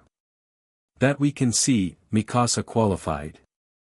They proceeded deeper, following the main passage toward what appeared to be a ceremonial chamber. Here, the architecture grew more elaborate, intricate carvings covering every surface in patterns too precise to be decorative yet too abstract to immediately comprehend. These aren't random, Annie said, studying them closely. They're telling a story. Mikasa nodded, following the progression of images. Look. These figures here, one with 9 tails, one with strange eyes. Naruto and Madara. And this, Annie pointed to a carving showing a massive beast splitting into 9 smaller entities. The division of the 10 tails. As they circled the chamber, the murals revealed more of the history Naruto had briefly explained, his arrival in their world, the battle with Madara, the creation of the 9 Titan powers, and the first human to receive them. Ymir, Mikasa identified a female figure shown kneeling before a glowing pool. But look, she's not alone. Indeed, the carving showed others receiving power directly from Naruto, humans with special markings that distinguished them from Ymir. The first Ackermans? Annie suggested. Mikasa traced the carved figures, feeling a strange resonance. My family never spoke of our origins. Just that we were different. Bound to protect, Annie read from symbols beside the carving. The 9th power, gifted not as transformation but as enhancement. Mikasa looked at her in surprise. You can read this? Annie nodded slowly. Since connecting to the 10 tails through Eren, some knowledge just exists in my mind now. Like unlocking memories that were never mine. That's what Titan inheritance was before, Mikasa realized. Memories passing down through the power itself. They continued around the chamber, the story unfolding before them, centuries compressed into stone panels. The murals showed Naruto eventually entering a deep sleep in a crystal chamber, while Madara's figure seemed to fade into shadow rather than disappear completely. At the far end, a large stone altar dominated the space. Beneath it, stairs descended into darkness. The energy readings came from down there, Mikasa said, producing a torch from her pack.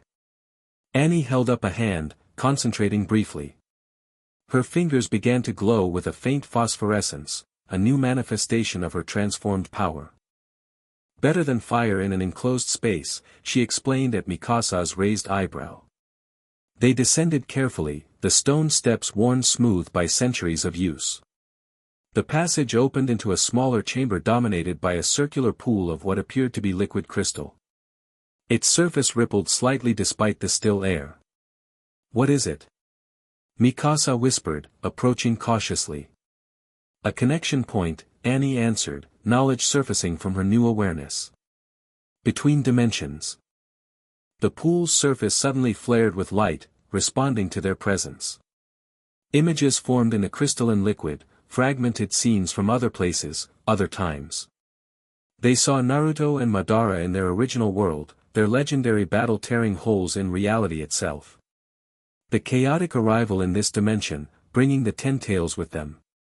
Naruto's desperate effort to stabilize the dimensional breach by splitting the creature's power.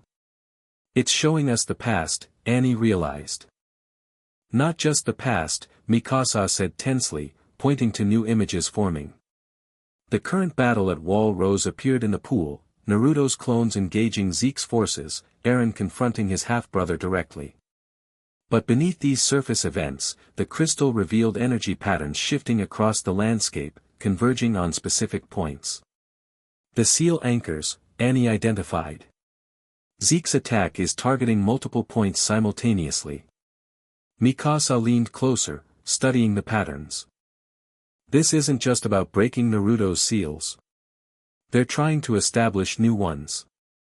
The crystal pool shifted again, showing 9 distinct energy signatures scattered across the continent, the transformed Titan powers, now bonded permanently to their current holders. Lines of force connected them in a complex web, with one point pulsing more strongly than the others. "That's here," Annie realized. "This temple is one of the original seal points." As if responding to her words, the pool's surface began to churn more violently.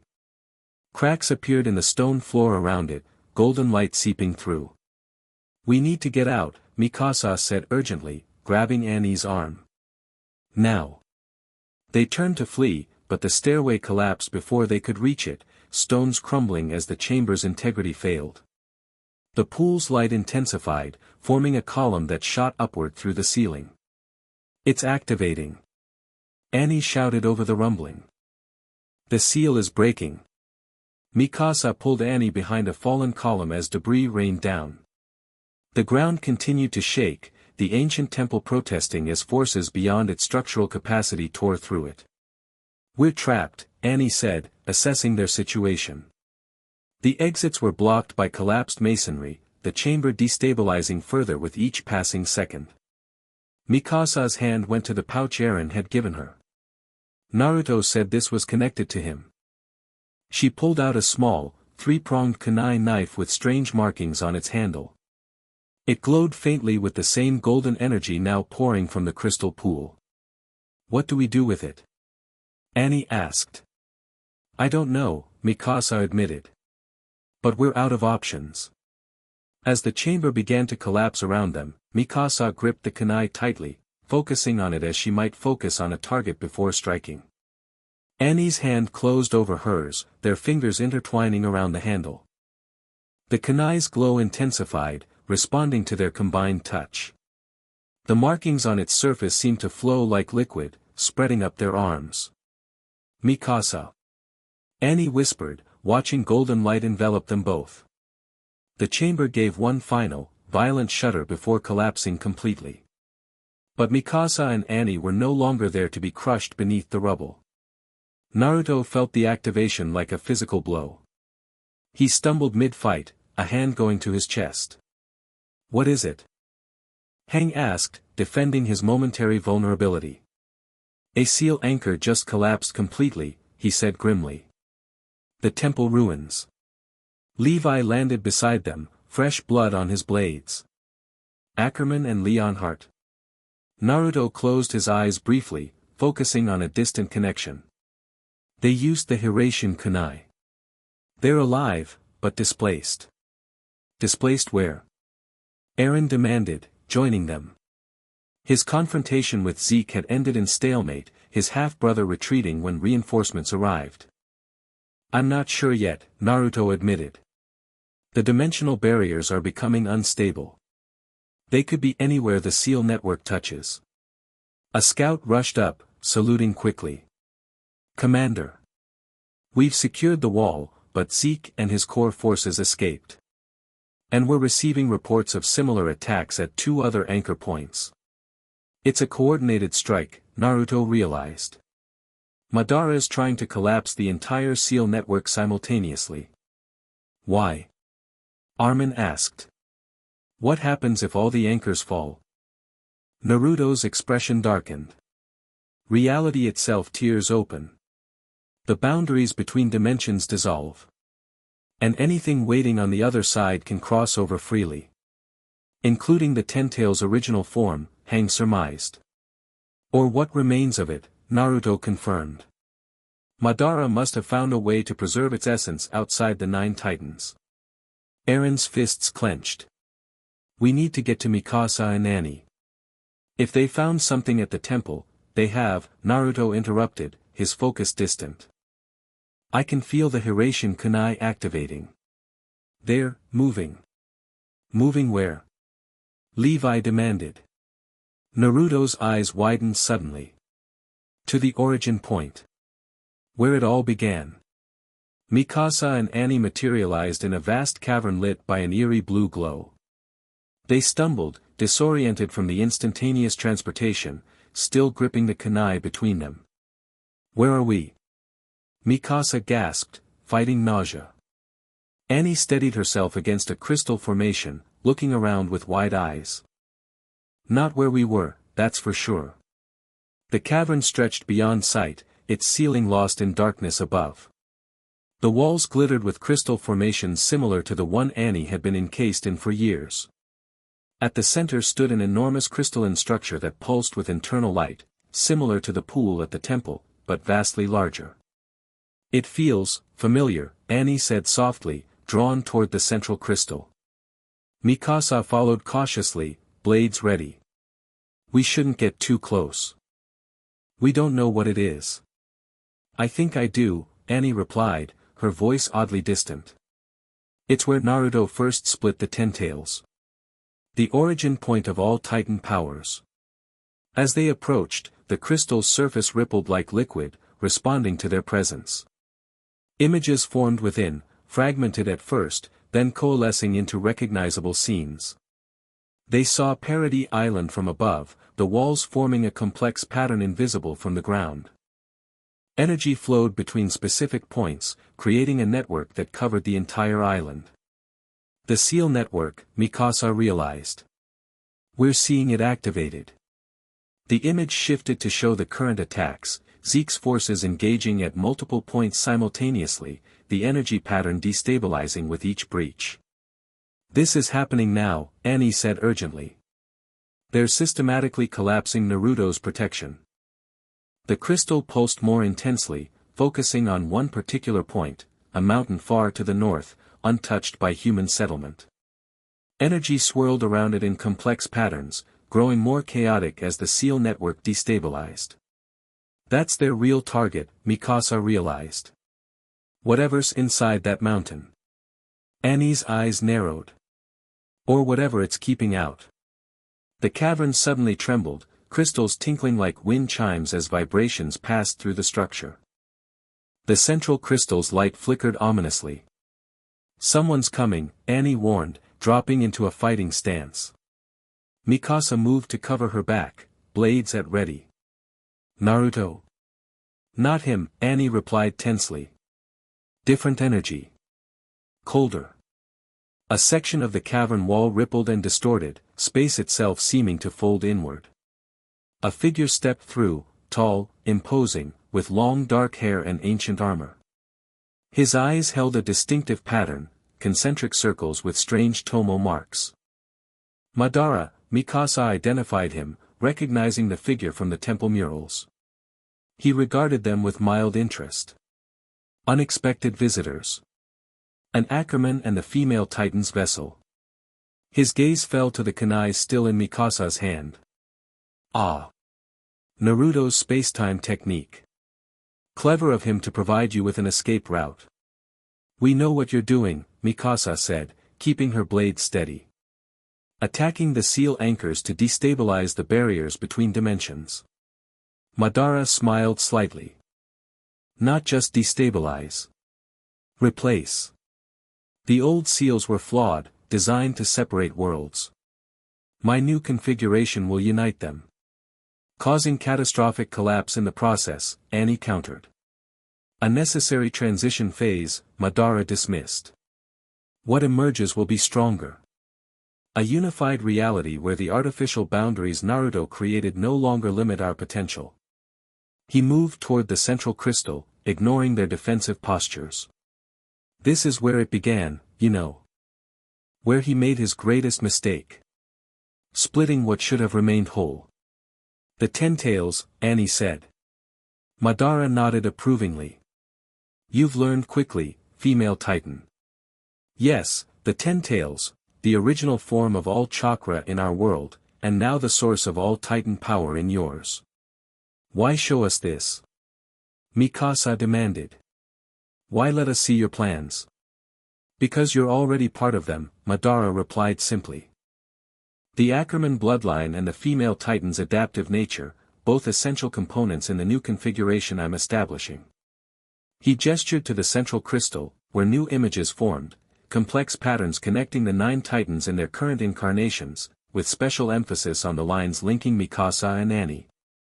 When you shared the Ten Tails energy in the path's dimension, you created a resonance pattern I've spent centuries trying to achieve. A perfect harmony between the Ninth's protection capability and the female's adaptation. Annie's eyes widened in realization. You wanted that to happen. You influenced events to push us together. I merely created conditions where certain outcomes became more probable, Madara corrected. The connection between you formed naturally, a recognition of complementary energies seeking balance. Mikasa tightened her grip on her blades. Whatever you're planning, we won't help you. You already have, Madara said calmly. Your combined energy signatures have been broadcast across the seal network since your little adventure in the paths.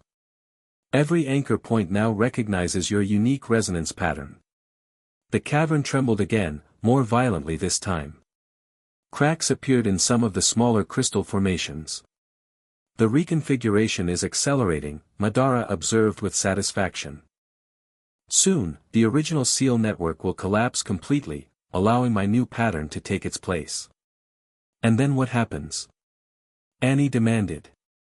Madara's eyes gleamed. Evolution. The next phase of this world's development. The barriers between dimensions will thin, allowing controlled flow of energy and consciousness between worlds. With you controlling the flow, Mikasa surmised. Someone must guide the process.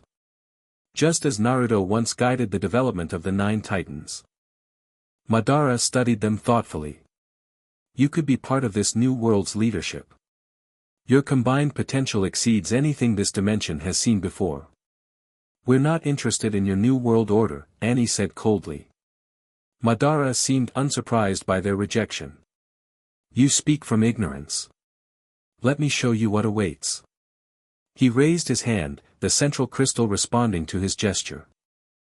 Its surface shifted, revealing new images, glimpses of other dimensions, other realities, all connected by threads of energy similar to the paths, countless worlds, countless civilizations, all separated by artificial barriers that serve no purpose but limitation, Madara explained.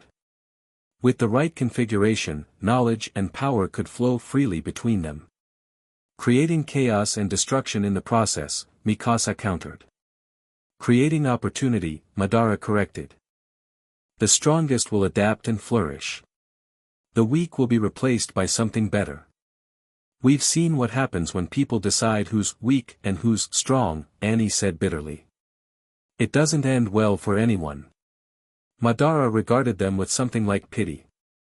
Your perspective is limited by your experiences.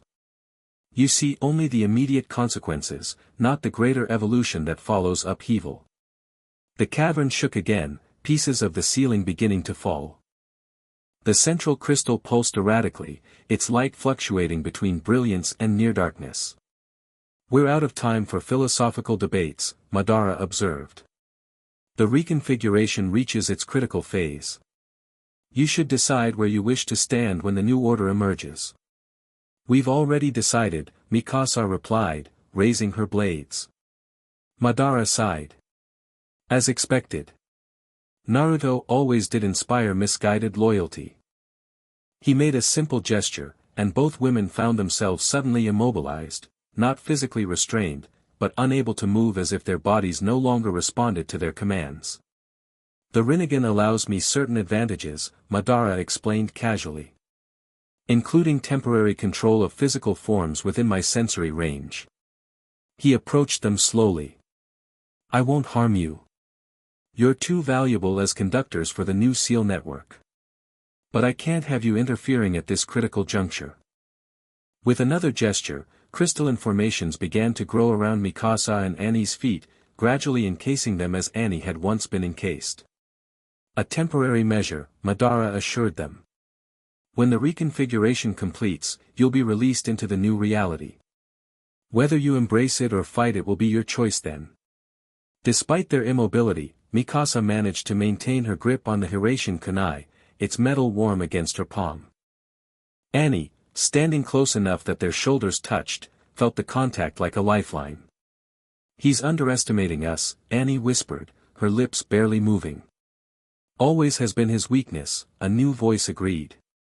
Naruto appeared between them and Madara in a flash of golden light, his hand closing over the Hiraishin kunai. The immobility technique shattered as his chakra flooded through the connection point, freeing Mikasa and Annie from both the paralysis and the encroaching crystal. "You're late," Madara observed, seemingly unsurprised by Naruto's arrival. "Traffic was hell," Naruto replied casually.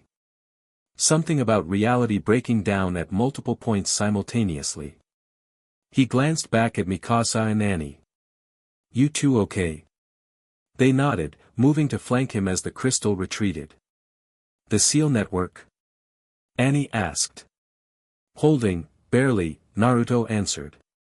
"The scouts are defending the remaining anchor points, but Zeke's forces have already compromised 3 of them." Madara watched this exchange with mild amusement. "You can't stop the process now, Naruto. The reconfiguration has reached critical mass. Even if you maintained every remaining SEAL anchor, the network's fundamental pattern has already shifted." "Maybe," Naruto conceded.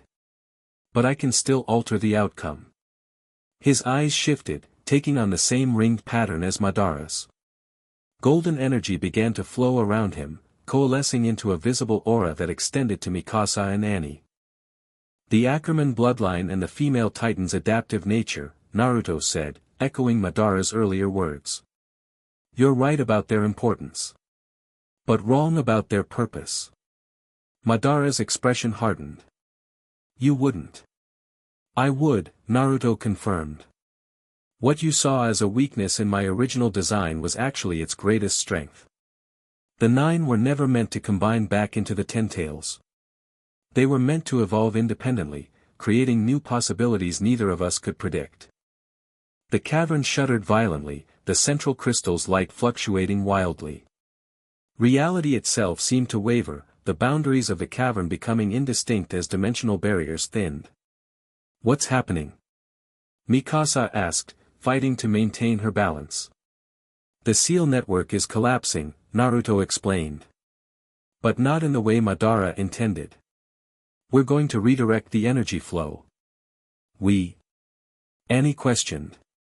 Naruto nodded. "The 3 of us. Your resonance pattern is the key, not to Madara's reconfiguration, but to a completely new network." Madara moved forward, purple energy gathering around him. "I won't allow this. Not again." "You don't have a choice," Naruto replied, his voice hardening. "You never understood the true purpose of dividing the 10 tails. It wasn't just to prevent destruction, it was to create potential for growth beyond what either of us could imagine." The golden aura around Naruto intensified, flowing more strongly through Mikasa and Annie. They felt it like a current passing between them, amplifying something that had begun in the path's dimension. Focus on each other, Naruto instructed them. The connection you've formed. That's the template for the new network. As Madara launched his attack, Naruto met it with equal force. Energy collided between them, neither giving ground. But unlike their previous confrontations, Naruto wasn't fighting alone. Mikasa and Annie stood firm, instinctively moving closer together.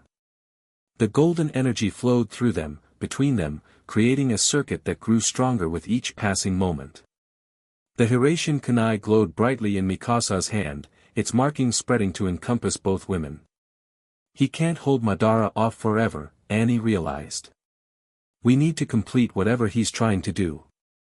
Mikasa nodded, understanding without explanation. She took Annie's hand, their fingers interlocking around the kunai. The contact felt right, necessary, even. As if they'd been designed to connect this way. The central crystal responded to their combined energy, its chaotic fluctuation stabilizing into a steady pulse.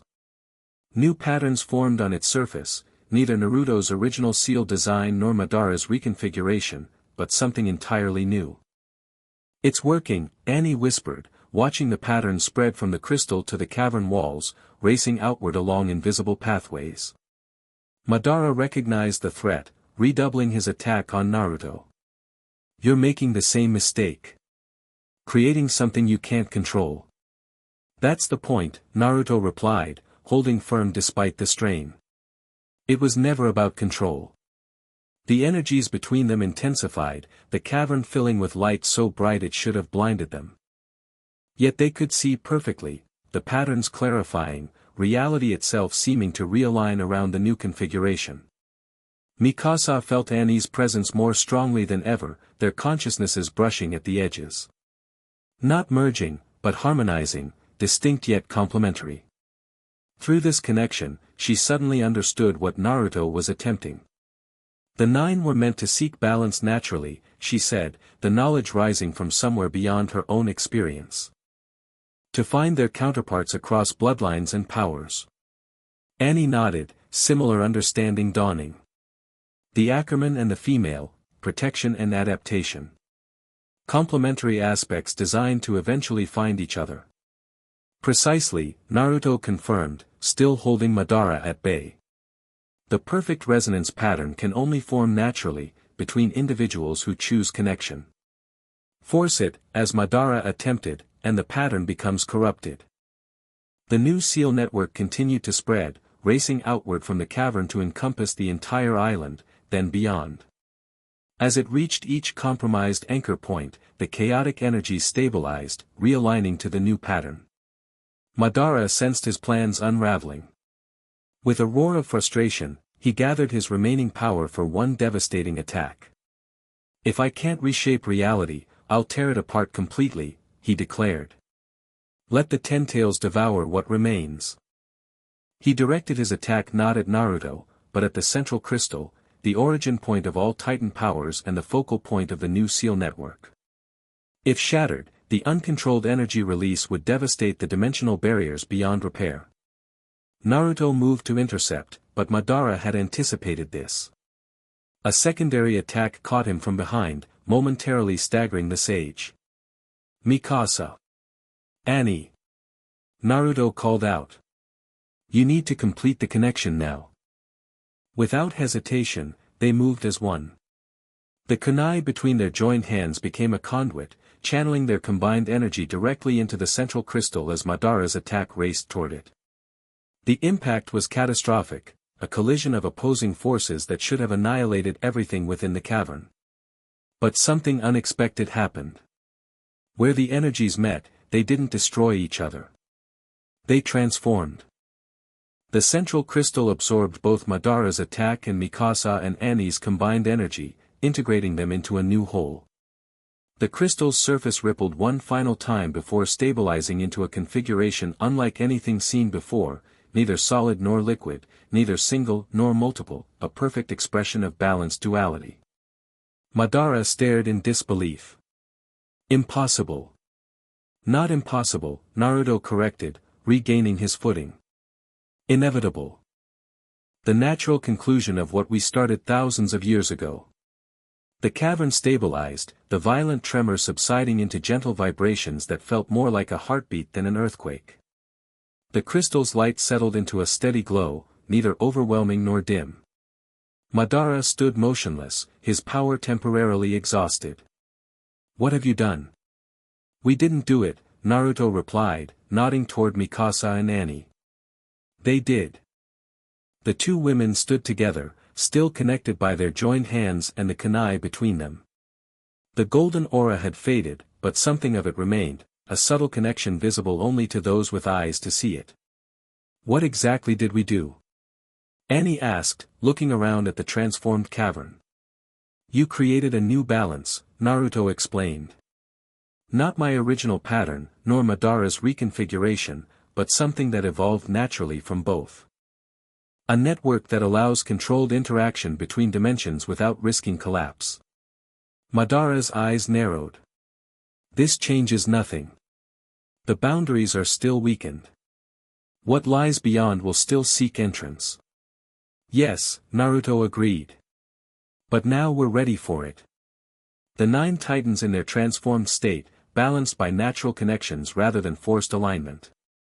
Mikasa looked down at her hand, still joined with Annie's. "This connection between us, it's part of the new network?" Naruto nodded. "The first of many natural resonance patterns that will form. The Ackerman protection and the female adaptation, complementary powers that strengthen each other when freely chosen." Annie's expression revealed rare vulnerability. "So this thing between us. It wasn't just circumstance. The potential was always there," Naruto clarified. "But the connection itself? That's entirely your own creation. Your choices, your compatibility, your trust in each other when it mattered most." Madara laughed suddenly, a sound devoid of humor. "How very like you, Naruto. Still believing in the power of human connection after all this time." "It hasn't let me down yet," Naruto replied simply. The ancient Uchiha regarded them all with tired eyes. "This isn't over. What awaits beyond the dimensional boundaries won't be deterred by your new seal network, no matter how balanced." "We'll face that when it comes," Naruto said. "Together." Madara's form began to fade, becoming translucent. "Until next time, then." He disappeared completely, leaving only a lingering sense of his presence. "Where did he go?" Mikasa asked, finally releasing Annie's hand. "To recover," Naruto answered. "He expended too much energy in that last attack. He'll be back, but not soon." Annie studied the central crystal. "What happens now? With the seal network, with the Titan powers?" "We adapt," Naruto said simply. "The network will continue to evolve as more natural connections form. The transformed Titan powers will find their balance in this new reality." "And the dimensional boundaries?" Mikasa pressed. Madara was right about one thing, they're still weakened. Naruto's expression turned serious. "Yes. Something will eventually cross over. But thanks to what you two accomplished here today, we'll be ready when it does." He placed a hand on each of their shoulders. "It's time to go back. The others need to know what's happened." As they prepared to leave, Mikasa and Annie exchanged a look, something unspoken passing between them. A recognition of what had changed, both in the world and between them. "Ready?" Naruto asked. They nodded, and in a flash of golden light, the origin cavern stood empty once more, changed irrevocably by what had transpired within its ancient walls. 3 days later, the scout regiment gathered in the great hall of their headquarters. Maps and reports covered every available surface, documenting the aftermath of what was already being called the Seal War. Hang stood before them, glasses glinting in the lamplight. "The attacks have ceased completely. Zeke and his forces have withdrawn to unknown locations. The walls remain intact, though the energy patterns within them have altered significantly." They nodded toward Naruto, who leaned against a pillar. "According to our resident dimension-hopping chakra sage, the immediate crisis has passed. But not the underlying threat, Naruto clarified. Madara will return eventually. And the weakened dimensional boundaries remain vulnerable to incursion. So we prepare, Levi stated matter-of-factly. Better defenses, better training, better intelligence. Eren, sitting between Armin and Jean, looked to where Mikasa stood slightly apart from the group. And the new SEAL network? How does that change things for us? All eyes turned to Mikasa and Annie, who had become the focus of much curiosity since their return. The subtle change in their relationship hadn't gone unnoticed, a new awareness between them, moments of silent communication, the occasional brush of hands that lingered longer than necessary.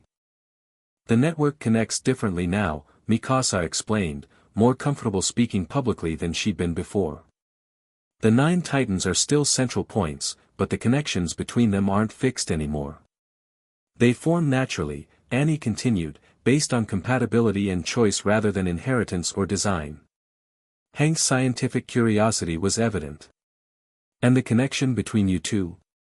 That's part of this natural formation. A faint blush colored Mikasa's cheeks. Annie answered for them both. Yes. The female Titan's adaptive nature complements the Ackerman's protective instincts. Together, they create a resonance pattern that strengthens the entire network. In practical terms, Naruto interjected, saving them from further personal questions, it means the Titan powers are more stable now. No more 13-year lifespan for shifters. No more mandatory inheritance through consumption. The power will transfer naturally when the time comes, seeking compatible hosts. And Eldians? Historia asked from her position at the head of the table. Are my people still bound to the Titan curse? The connection remains, Naruto confirmed, but transformed. Eldians still connect to the paths, but now as potential conduits for chakra, not just Titan transformation. With training, many could learn to access abilities similar to what I've been teaching. So we're becoming like you? Eren asked, not sure whether to be concerned or intrigued. Naruto shook his head. Not like me. Like yourselves, but with greater potential.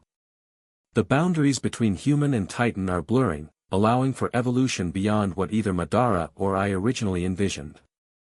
The discussion continued late into the night, strategies formulated, training regimens designed, reconnaissance missions planned. Throughout it all, Mikasa and Annie remained close, their presence together somehow emphasizing the changes that had overtaken their world. When the meeting finally ended, they slipped away together, finding a quiet corner of the headquarters roof under a star-filled sky. They have a lot of questions, Annie observed, sitting with her back against a chimney. About the SEAL network, or about us? Mikasa asked, settling beside her. Both. Annie turned slightly, studying Mikasa's profile. Do you have an answer for them? About us? Mikasa considered this, her usual directness evident even in contemplation. I know that something changed in the path's dimension. Something that was already there but, awakened. That's very poetic for Mikasa Ackerman, Annie remarked, a small smile softening her words. I'm not good with words, Mikasa admitted. But I know what I feel. When we're together, everything is clearer. Stronger. The resonance pattern, Annie supplied. Not just that, Mikasa turned to face her fully. I think that's just the beginning. The rest is up to us. Annie's breath caught slightly at the intensity in Mikasa's gaze. And what do you want it to be? Instead of answering with words, Mikasa leaned forward, her hand finding Annie's with practiced ease now. The contact sent a familiar warmth through them both, not the overwhelming power they'd channeled in the origin cavern, but something gentler, more personal. This, Mikasa said simply. Whatever it becomes. Annie's other hand reached up to touch Mikasa's face, tracing the line of her cheek. I've never been good at connections, she confessed. Always better at breaking than building. Me too, Mikasa admitted. Maybe that's why this works. The distance between them closed naturally, inevitably, lips meeting with surprising softness given the strength in both women. The kiss was brief but profound, a physical confirmation of what they'd already acknowledged energetically. When they separated, Annie kept her hand on Mikasa's face. "I still don't know if I deserve this. After everything I did." "It's not about deserving," Mikasa replied. "It's about choosing. And I choose this." The simple declaration hung in the night air between them, more binding than any Titan vow or soldier's oath. Annie nodded slowly, accepting the truth of it. Below them, lights moved through the headquarters as scouts continued their preparations for whatever might come next. Above, stars wheeled in patterns as ancient as the forces they'd helped reshape. "So what now?" Annie asked eventually. Mikasa's answer was practical, direct, entirely herself. "Now we train. Prepare. Learn to use this connection properly." Always the soldier, Annie noted, but there was affection in her voice.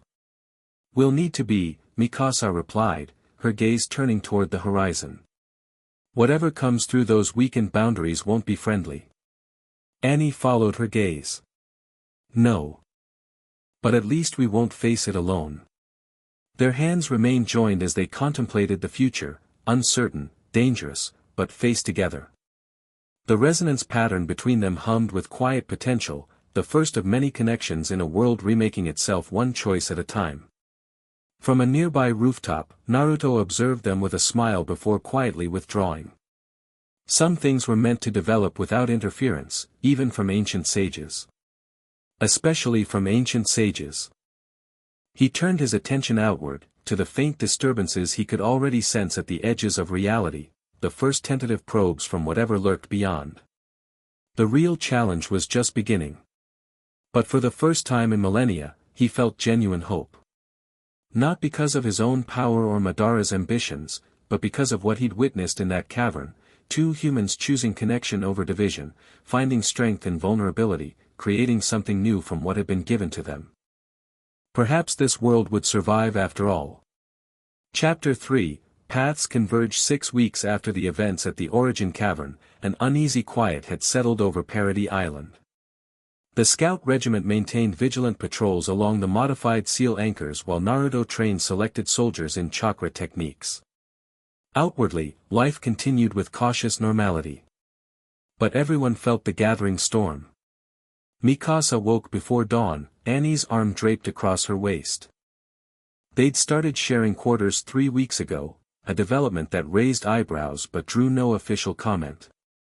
The connection between them had deepened beyond their initial resonance, becoming something neither had expected to find amid war and dimensional threats.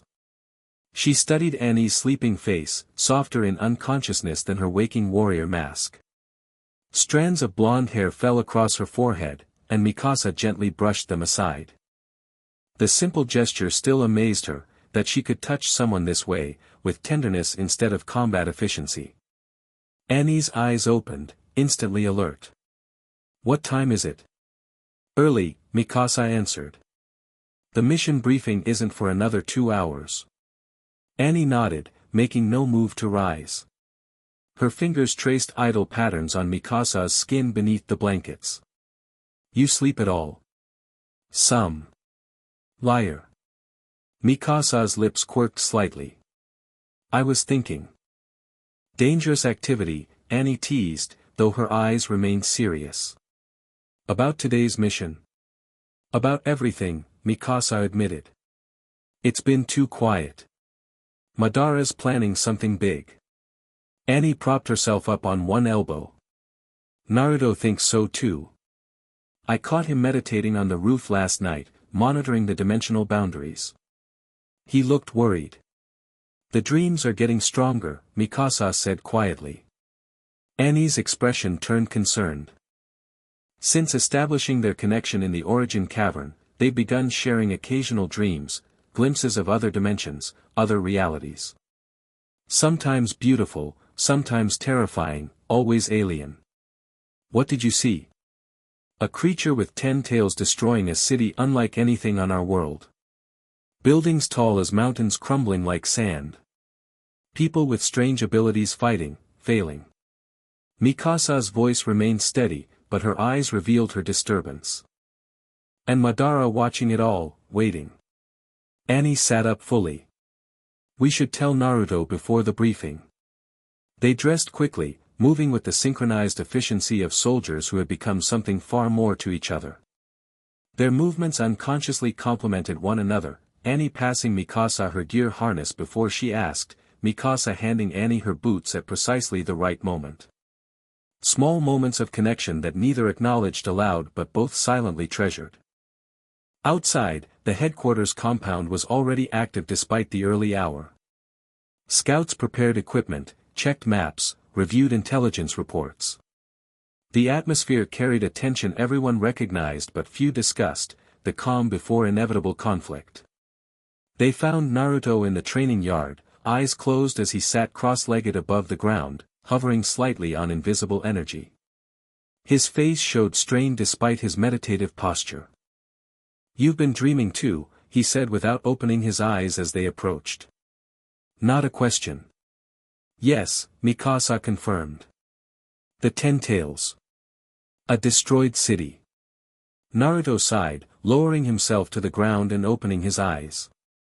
The barriers are thinning faster than I anticipated. What you're seeing are echoes from my original world, memories of the Ten Tails' destruction before we were pulled into this dimension. Just memories? Annie asked skeptically. They feel more immediate. Memory, premonition, reality, the boundaries blur as dimensions overlap. Naruto stretched, rolling his shoulders. Madara's activating something. I can feel it in the seal network. The mission today, Mikasa realized. The Northern Mountain. It's not just reconnaissance, is it? Naruto met her gaze directly. No. It's where everything converges. The final anchor point and the weakest dimensional boundary. Whatever Madara's planning will happen there. Annie's expression hardened with resolve. Then we stop him there. It won't be simple, Naruto warned. He's had weeks to prepare, and he's not working alone. Zeke's forces have been gathering in the north, along with others drawn to Madara's influence. Others? Mikasa questioned. People sensitive to the changes in the seal network. Some Eldians feel it more strongly than others, a calling they don't understand but can't resist. Naruto's expression turned troubled. And something else. Entities slipping through the thinning boundaries. Not fully materialized yet, but growing stronger. The commander needs to know this before the briefing, Mikasa said. Naruto nodded. I'll speak with Hang. You two prepare. Today's mission will determine everything. As he walked away, Annie turned to Mikasa. He's worried. Really worried. I noticed. This isn't just about stopping Madara anymore, is it? Annie asked quietly. Mikasa shook her head. It's about what comes after him. What's waiting on the other side? They stood in silence, the rising sun casting long shadows across the training yard. Without discussion, their hands found each other, fingers interlacing with practiced ease. The connection between them pulsed with quiet energy, not the overwhelming power they channeled at the Origin Cavern, but something steadier, deeper. Whatever happens today, Annie said, her voice uncharacteristically soft, I'm glad I found you. Or you found me. Whatever this is. Mikasa squeezed her hand gently. We found each other. Simple words from a woman who rarely offered them, making them all the more significant. Annie nodded once, understanding everything left unsaid. They separated to finish preparations, each carrying the strength of their connection as they readied themselves for the battle ahead. The briefing room buzzed with tension as Scout Regiment officers gathered around the large table. Maps of the northern territories dominated the surface, markers indicating known positions of Zeke's forces. Hang stood at the head, face serious behind glinting glasses. This isn't a standard mission, they began without preamble. Based on intelligence from Naruto and our forward scouts, we believe Madara Uchiha has established a base at Mount Helos, the northernmost seal anchor point. Levi, leaning against the wall, spoke up. What exactly is he trying to accomplish? Naruto stepped forward. The mountain contains a natural dimensional weak point, a place where the barriers between worlds are thinnest. In the reconfigured seal network, it's become the primary convergence point for all 9 transformed Titan powers. He's trying to gather the powers there, Armin realized. To recreate the 10 tails. Not exactly, Naruto corrected. The transformation we initiated means the 9 can't be forcibly combined anymore. But Madara's found another approach, using the resonance patterns between current holders to create a harmonic that mimics the 10 tails' original frequency. Eren frowned. In normal human language? He's building a doorway, Annie translated from her position near the window. Using the connections between Titan holders as the framework. A doorway to what? Jean asked, voicing everyone's concern. To what remains of my original world, Naruto answered grimly. Or rather, what consumed it after we left. A dimensional entity that was once part of the 10 tails but evolved independently, something that feeds on chakra and life energy across realities. The room fell silent as the implications sank in. How do we stop it? Mikasa asked, cutting to the practical core as always. Hang pointed to the map. 3-pronged approach. Captain Levi will lead a strike team to engage Zeke's ground forces. Eren, Armin, and the remaining Titan shifters will target Madara's ritual site at the mountain peak. Meanwhile, Naruto will lead a specialized team to the dimensional weak point itself. All eyes turn to Mikasa and Annie. You two will accompany Naruto, Hang continued. Your unique resonance pattern is our best counter to whatever Madara's attempting. The connection you share naturally opposes the forced harmonic he's creating, Naruto explained. It's why he tried to capture you at the Origin Cavern, and why he'll try again today.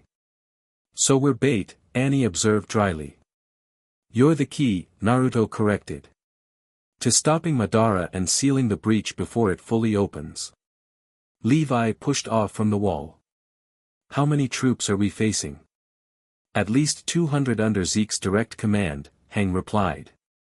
Plus an unknown number of influenced civilians. And they hesitated.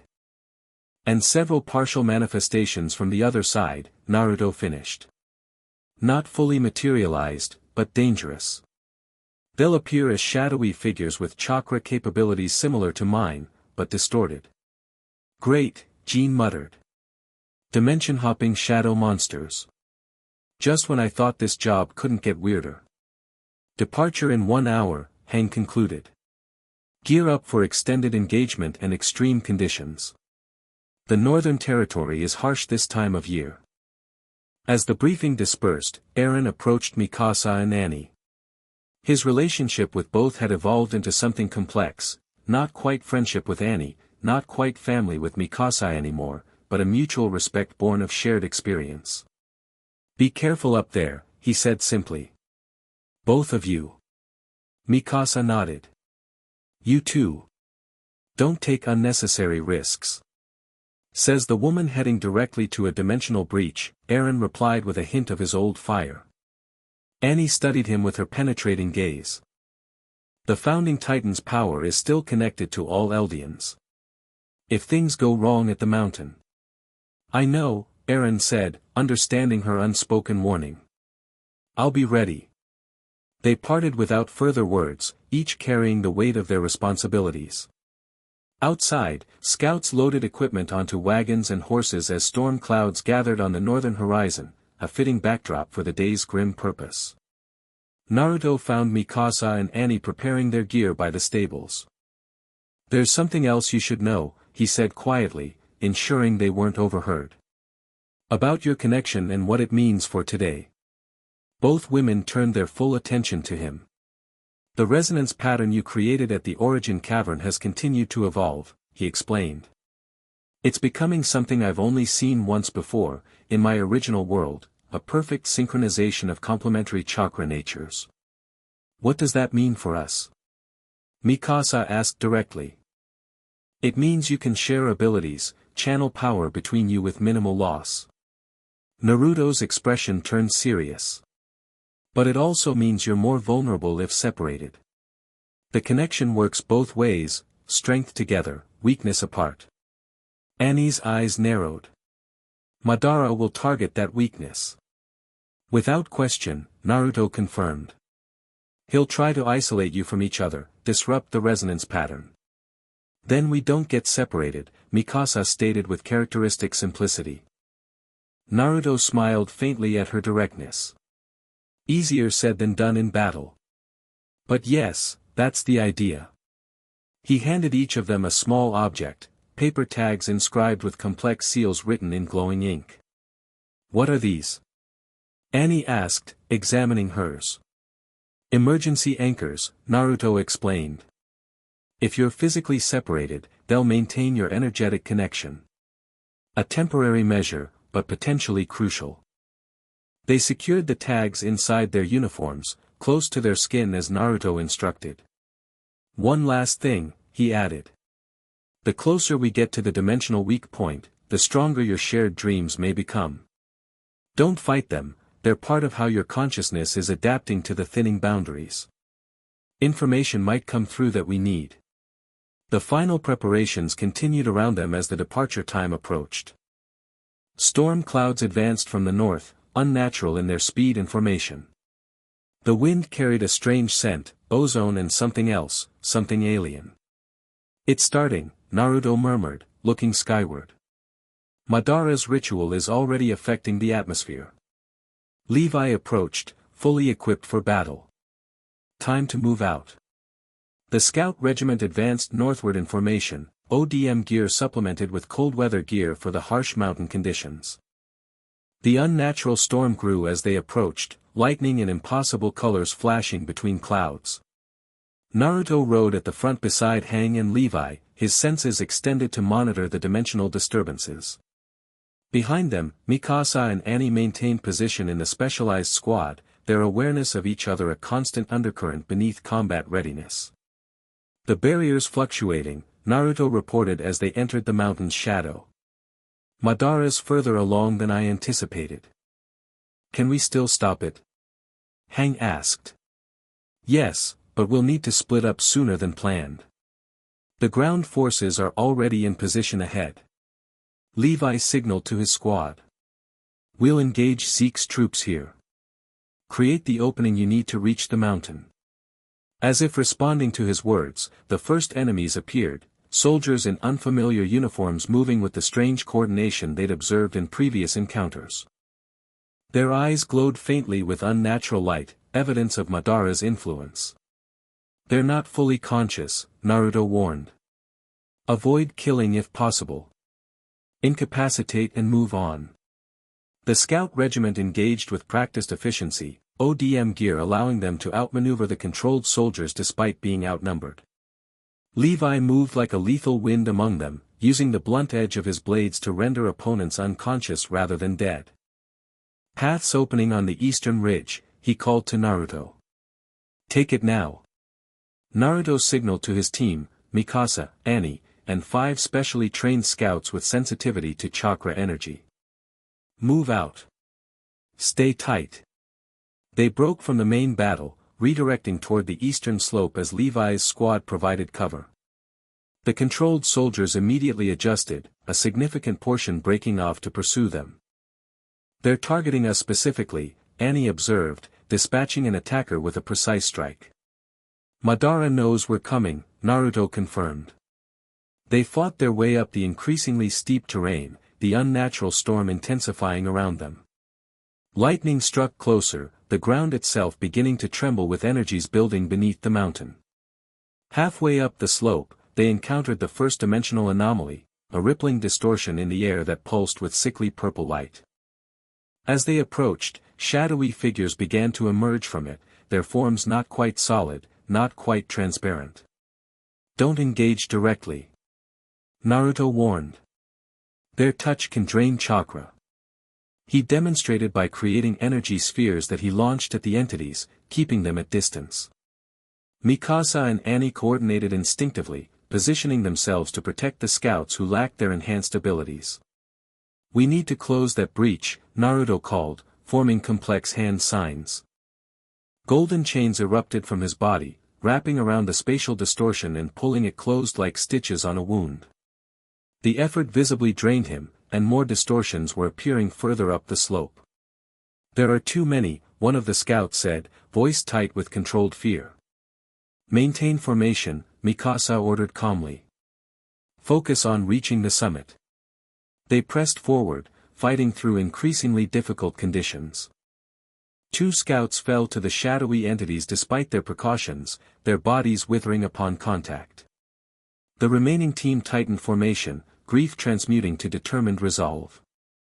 Near the upper ridge, they encountered a more organized defense, warriors who moved with purpose rather than the puppet-like coordination of the controlled soldiers. These fighters bore tribal markings and wielded weapons that channeled chakra-like energy. The first tribe, Naruto identified them. Descendants of the original followers Madara gathered after our arrival in this world. "I thought they'd died out centuries ago." "Apparently not," Annie replied, ducking under a chakra-enhanced spear thrust. The tribal warriors proved far more dangerous than the controlled soldiers, their techniques refined through generations of secret training. They targeted Mikasa and Annie specifically, attempting to separate them from each other and from Naruto. "They know about your connection," Naruto realized, creating shadow clones to intercept multiple attackers. "Don't let them divide you." Mikasa and Annie fought back to back, their movements synchronized without conscious coordination. Where Mikasa's strength and speed created openings, Annie's technical precision exploited them. When Annie redirected an attack, Mikasa was already positioned to capitalize on the enemy's imbalance. Despite their effectiveness, the sheer number of opponents began to push them apart. A massive warrior wielding twin chakra blades drove between them, his attack pattern specifically designed to disrupt their positioning. "Mikasa!" Annie called in warning as another warrior appeared behind the Ackerman, blade aimed for her blind spot. Mikasa spun, barely deflecting the strike. The momentary distraction allowed the first warrior to land a solid hit against Annie, sending her tumbling toward one of the spatial distortions. "Annie!"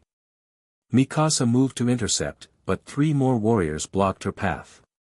Annie caught herself at the edge of the distortion, its energy pulling at her like a malevolent current. The tribal warrior advanced on her, clearly intending to force her into the dimensional breach. "Get away from her." Mikasa's voice carried unexpected power, not just volume but actual force that staggered the warriors between them. Naruto's head snapped toward her, eyes widening in recognition. "The ninth's power," he murmured. "It's awakening." Mikasa didn't hear him, her focus entirely on reaching Annie. She moved with impossible speed, her body seeming to blur between positions as she cut through the blocking warriors. The blade that met the tribal fighter advancing on Annie carried such force that it shattered his chakra weapon and sent him flying backward. "That's new," Annie observed as Mikasa pulled her away from the spatial distortion. Later, Mikasa replied tersely, her eyes scanning for the next threat. Naruto appeared beside them, having dispatched his own opponents. "We need to keep moving. The summit's just ahead, and whatever Madara's planning is accelerating." The remaining tribal warriors retreated suddenly, falling back toward the peak. The unexpected withdrawal was more concerning than their attack had been. "They're reinforcing the ritual site," Naruto explained grimly. "We're running out of time." They pushed forward with renewed urgency, the 3 remaining scouts struggling to keep pace in the thinning air and intensifying energy field. The storm above had transformed into something beyond weather, a swirling vortex of dimensional instability directly over the mountain's peak. As they crested the final ridge, the ritual site came into view, a massive array of symbols carved into the mountaintop, glowing with malevolent purpose. At its center stood Madara, arms raised toward the vortex above. Surrounding him were 9 stone pillars arranged in a circle, each pulsing with a distinct energy signature. "The 9 Titans," Naruto identified. "He's using symbolic anchors to draw on their powers through the path's dimension." Zeke Yeager stood at one of the pillars, his hands pressed against its surface as energy flowed from him into the array. Several other figures they didn't recognize occupied similar positions at other pillars. Who are they? Annie asked. Sensitives, Naruto explained. People with natural resonance to specific Titan powers. He's using them as conduits. At the center of the array, directly beneath Madara's floating form, a sphere of darkness had begun to form, not merely absence of light but something that seemed to consume it. The air around it distorted, reality itself bending in unnatural ways. The breach, Naruto said, voice tight with concern. It's already opening. How do we stop it? Mikasa asked, her hand finding Annie's instinctively. We need to disrupt the array pattern, Naruto replied. Break Madara's connection to the 9 anchors. Before they could advance, a new threat emerged from behind the stone pillars, more of the shadowy entities they'd encountered below, but larger, more defined. These moved with intelligent purpose rather than mindless hunger. Remnants, Naruto identified them. Fragments of consciousness from the other side, given form by Madara's ritual. The entities flowed toward them like living darkness, forcing them to fall back toward the ridge. We can't fight these conventionally, Naruto warned. Physical attacks pass right through them. He demonstrated a different approach, gathering golden energy in his palm and compressing it into a tightly spiraling sphere. When he launched it at the nearest entity, the energy tore through its shadowy form, dispersing it temporarily. Focus your chakra like this, he instructed, creating another sphere for demonstration. Concentration and rotation are key. Mikasa and Annie exchanged glances, a silent communication passing between them. Without discussion, they moved together, hands joining. The resonance pattern between them activated instantly, visible as a subtle glow where their skin touched. Like we practiced, Annie said quietly. Mikasa nodded, both of them focusing on the energy flow between them. Where Naruto created his spiral sphere individually, they generated something similar but dual in nature, energy flowing from Annie to Mikasa, compressed and returned, building in intensity with each cycle. When they released it, the resulting force wasn't a single sphere but a wave that rippled outward, disrupting multiple shadow entities simultaneously. The effect drained them but created the opening they needed. Now, Naruto urged. Straight for the array. They charged forward, Naruto creating shadow clones to engage the remaining entities while they targeted the ritual site directly. As they approached, Madara finally acknowledged their presence, his attention shifting momentarily from the growing breach. Right on schedule, he called down, voice carrying despite the howling energies around them. I was beginning to think you'd missed the main event. End this, Madara. Naruto demanded. You don't understand what you're bringing through. I understand perfectly, Madara replied. The dimensional entity you fear is merely the harbinger of a new evolutionary stage for this world. Chaos precedes creation. It brings only destruction, Naruto countered. I've seen what it did to our world. Madara's expression hardened. You saw only the beginning of the process. Had you stayed, you would have witnessed the rebirth that followed. While they exchanged words, Mikasa and Annie assessed the array, identifying its weak points. The 9 pillars formed the primary structure, with Zeke and the other sensitives acting as conduits for the Titan energies. We need to break the circle, Annie murmured. Take out at least 3 pillars to disrupt the pattern. Mikasa nodded, her focus on Zeke's position. Start with him. He's the strongest conduit. Before they could implement this plan, Madara made a subtle gesture. The tribal warriors who had fallen back earlier reappeared, now positioned strategically around the array. I can't let you interfere, Madara called down. The breach is nearly stable. Soon, the harbinger will cross completely. As if confirming his words, the sphere of darkness at the center pulsed, expanding suddenly. Within its depths, something moved, a presence more sensed than seen, vast beyond comprehension. We're out of time, Naruto realized. He turned to Mikasa and Annie. I need you two to maintain your connection no matter what happens next. It's our only counter to the harmonic he's established.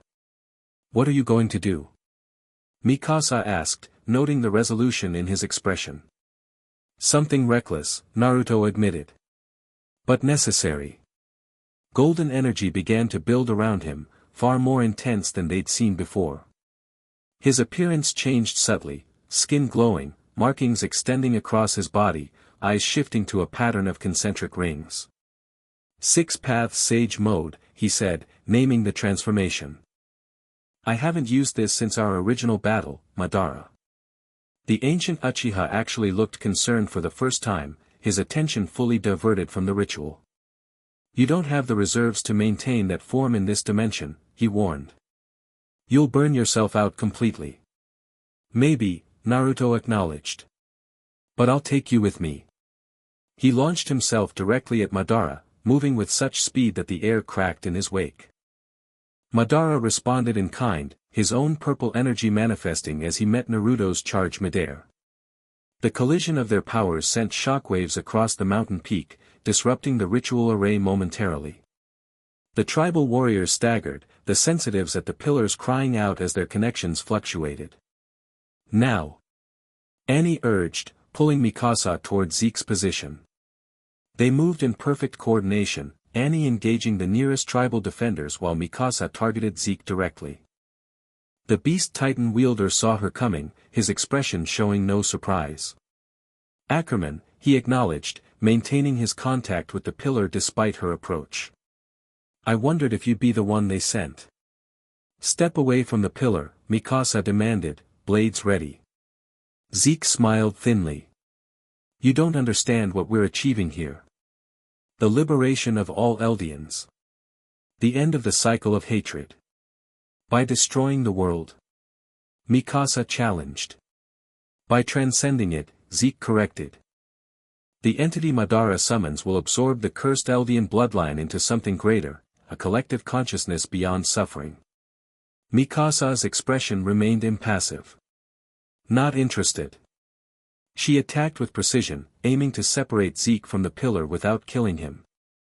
Despite his enhanced abilities, Zeke was forced to defend, breaking his connection temporarily. The pillar's glow dimmed, the array pattern flickering in response. Above, Madara noticed the disruption, his battle with Naruto momentarily forgotten.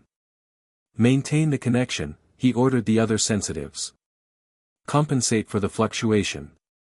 The remaining conduits intensified their efforts, energy flowing more strongly through the 8 active pillars. The breach at the center stabilized again, continuing its expansion. Annie fought her way through the tribal warriors, heading for the next pillar. The sensitive stationed there, a young woman with vacant eyes, made no move to defend herself, completely absorbed in channeling energy. Sorry about this, Annie muttered, striking the woman with calculated force to render her unconscious without permanent damage. As the second pillar deactivated, the array pattern destabilized further. The breach pulsed erratically, its expansion slowing but not stopping. 2 down, Annie called to Mikasa. We need at least one more. Above them, Naruto and Madara continued their titanic battle, powers from another dimension clashing in displays that defied comprehension. Golden chains wrestled with gravitational forces, fire techniques met water counters, clones dispersed and reformed in continuous tactical evolution. Despite the spectacular nature of their conflict, Naruto was visibly tiring. As he had warned, the 6 Paths Sage Mode drained his reserves rapidly in this dimension, where the natural energy flowed differently from his home world. Madara noticed his opponent's fatigue, pressing his advantage. You can't maintain this, Naruto. Your connection to this dimension has always been tenuous at best. I don't need to maintain it forever, Naruto replied. Just long enough. He created an opening with a feint, allowing him to glance down at Mikasa and Annie's progress. 2 pillars deactivated, a third under assault as they coordinated against the remaining defenders. Not fast enough, he realized. The breach was stabilizing despite the array disruption, the entity within growing more distinct with each passing moment. Time for the backup plan. Mikasa. Annie, he called down. Plan B. Now. They recognized the code immediately, something they discussed during training but hoped to avoid. Without hesitation, they disengaged from their current targets and moved to position themselves on opposite sides of the breach. Are you sure about this? Annie asked as they synchronized their movements. Mikasa's expression remained determined. No. But we're out of options. They activated the seal tags Naruto had given them, the papers burning away as the markings transferred to their skin. The resonance pattern between them intensified, visible now as golden lines connecting them across the dimensional breach. Whatever happens, maintain the connection. Naruto shouted, creating hundreds of shadow clones to engage the remaining defenders and give his companions the space they needed. Madara recognized their strategy too late. No. Stay away from the breach. He disengaged from Naruto, diving toward Mikasa with clear intent to stop her. Naruto intercepted him, golden chains binding the Uchiha temporarily. It's over, Madara, he said. They're going to collapse your ritual from the inside out. Mikasa and Annie, positioned on opposite sides of the expanding darkness, reached toward each other. Their hands couldn't physically touch across the gap, but their energies connected, the resonance pattern creating a bridge where matter could not exist. The effect was immediate and dramatic. Where the breach had been expanding outward, it now contracted at the point where their energies met. The conflicting harmonics, Madara's forced alignment versus their natural resonance, created an instability in the dimensional opening.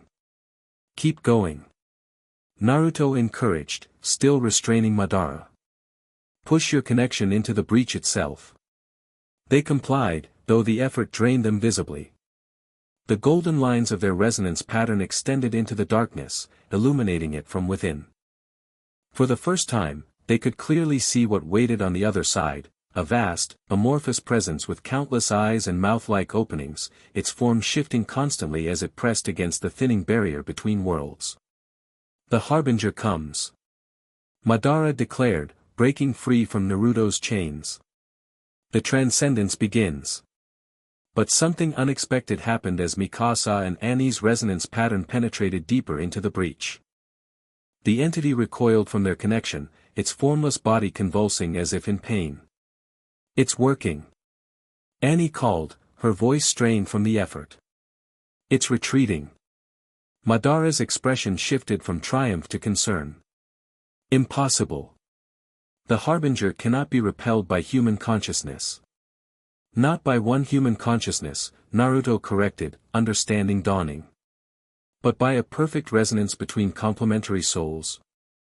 That's something even the dimensional entities respect. He re-engaged Madara, preventing him from interfering as Mikasa and Annie continued their effort. The breach contracted further, the entity beyond retreating from their combined influence. The remaining sensitives at the pillars began collapsing, the strain of maintaining the failing array overwhelming them. Only Zeke remained upright, his expression shifting from zealous certainty to confusion as he witnessed the Harbinger's retreat. This isn't what was promised, he muttered, finally releasing his connection to the pillar. With the third anchor point deactivated and the resonance pattern disrupting the breach itself, the entire ritual array began to collapse. The carved symbols faded, the pillars crumbled, and the vortex above dispersed into ordinary storm clouds. But the breach itself didn't close completely. Something's wrong, Naruto called, still grappling with Madara. The dimensional tear is self-sustaining now. Indeed, though contracted, the sphere of darkness remained stable, smaller but more defined, like a black hole suspended above the mountaintop.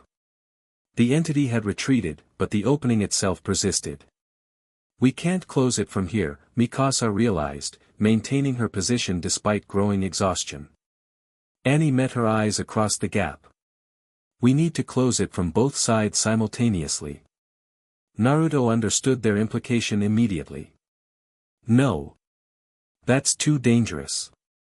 If you enter the breach, I can't guarantee you'll return. Do we have a choice? Annie challenged, never breaking her connection with Mikasa. Naruto looked to Madara, who had ceased struggling, observing the situation with calculating eyes. There is another way, the Uchiha said unexpectedly. But you won't like it, old friend. Naruto's eyes narrowed suspiciously. What are you suggesting? The breach requires equal pressure from both dimensions to seal properly, Madara explained. Someone must go through and close it from the other side while you close it from this side. A suicide mission, Naruto translated flatly. Madara smiled thinly. For someone without dimensional transit abilities, yes. For me or you? Merely, inconvenient. You're volunteering? Annie asked skeptically. I'm acknowledging reality, Madara corrected. The Harbinger has retreated for now, but it will return. This breach will continue to destabilize both dimensions until properly sealed. Naruto studied his ancient enemy, searching for deception. Why the sudden concern for dimensional stability? This is what you wanted. I wanted controlled transcendence, Madara replied. Not chaotic destruction. The Harbinger wasn't supposed to retreat from human consciousness. That suggests something fundamentally flawed in my understanding of the dimensional entities. He looked to Mikasa and Annie, genuine curiosity in his expression. Your connection, it's something new. Something neither Naruto nor I predicted when we created the Titan powers. That's what happens when you let people choose their own paths, Naruto pointed out. They surprise you. The breach pulsed, darkness rippling as if responsive to their conversation. Madara's expression turned resolved. Release me, he said to Naruto. I'll close it from the other side. Naruto hesitated, suspicion warring with necessity. Let him go, Mikasa urged, her strength visibly fading as she maintained the connection across the breach. We can't hold this much longer. After a moment's further consideration, Naruto released his restraining technique. Madara straightened, adjusting his ancient armor with dignity. This isn't the end, he warned Naruto. Merely a strategic retreat. I'll find another way back eventually. I'll be waiting, Naruto promised. Madara turned to Mikasa and Annie. Your resonance pattern is remarkable. In another life, I might have studied it rather than opposed it. Without waiting for response, he stepped toward the breach. The darkness parted around him, accepting his entry where it had rejected the Harbinger. Before disappearing completely, he looked back once. Close it properly, Naruto. Don't make me clean up your messes again. With those words, he vanished into the dimensional tear. The breach contracted further but remained open, awaiting its counterpart action from their side. Mikasa, Annie, Naruto called. Pull back now. I'll finish this. They reluctantly disengaged, their resonance pattern dissipating as they moved away from the breach. Both staggered with exhaustion, supporting each other as they retreated to safer distance. Naruto approached the diminished breach, his six-path sage mode fading as he conserved his remaining energy for one final technique. With complex hand signs, he began the sealing process, golden energy flowing from his hands into the darkness, restructuring its boundaries. Dimensional seal technique, he announced, pressing his palm against the edge of the breach. Complete. The darkness collapsed inward, contracting to a pinpoint before disappearing completely. Where the breach had been, only empty air remained, the dimensional barrier restored, though changed by what had occurred. Naruto dropped to one knee, exhausted beyond measure. The mountain peak grew quiet, the unnatural storm dispersed, leaving only the aftermath of battle. The tribal warriors had fled, the sensitives lay unconscious but alive, and Zeke Yeager stood alone among the ruined pillars, looking lost without his purpose. Mikasa and Annie approached Naruto, helping him to his feet. Is it over? Annie asked. For now, Naruto confirmed. The dimensional breach is sealed. Properly this time, from both sides. And Madara? Mikasa questioned. In the other dimension. Trapped, at least temporarily. Naruto looked troubled. Though I doubt that's the last we'll see of him. Zeke approached cautiously, his expression conflicted. What happens now? The transcendence was a lie, Naruto said firmly. There was never going to be evolution or liberation. Only consumption. The beast titan wielder seemed to age before their eyes, purpose and certainty draining from him. Then what was the point of any of it? The suffering, the wars, the titans. The point is what comes next, Annie answered unexpectedly. What we choose to build after understanding the truth. Mikasa nodded agreement. The power doesn't determine our fate. We do. Naruto smiled faintly, recognizing his own teachings reflected in their words. Despite his exhaustion, he felt something he hadn't experienced in centuries, hope. The sounds of ODM gear announced the arrival of reinforcements.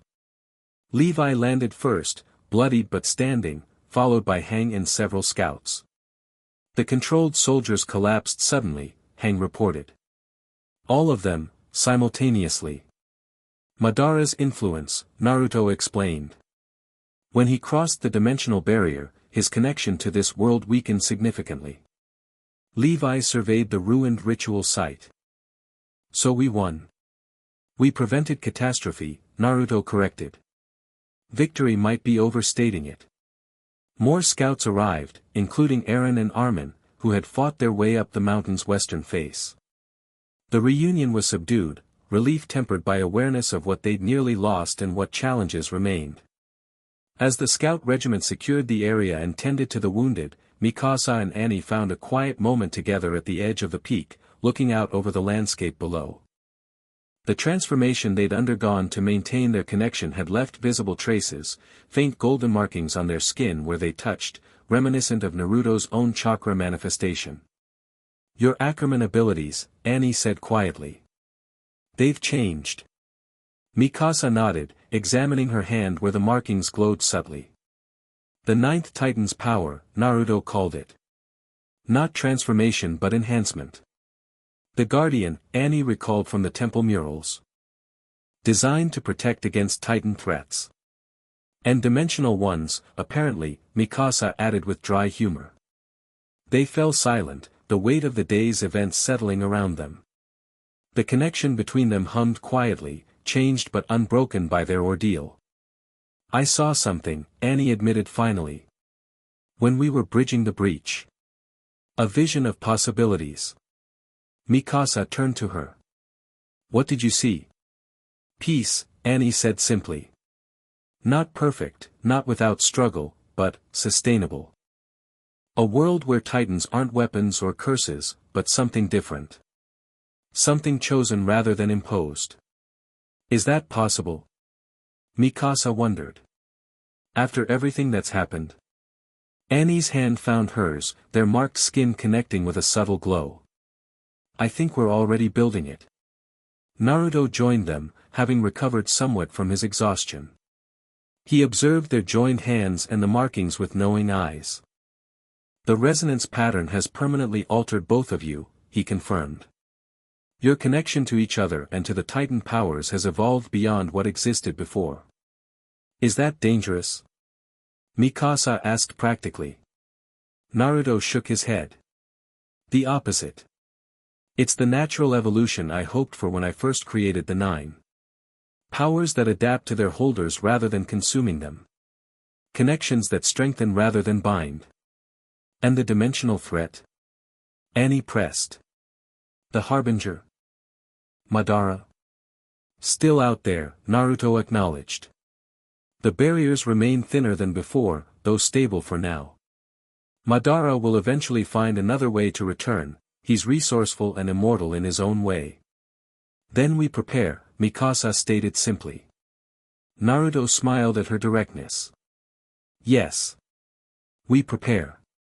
But not just through combat training or defensive measures. He gestured toward their joined hands. What really drove back the Harbinger wasn't raw power, it was the nature of your connection.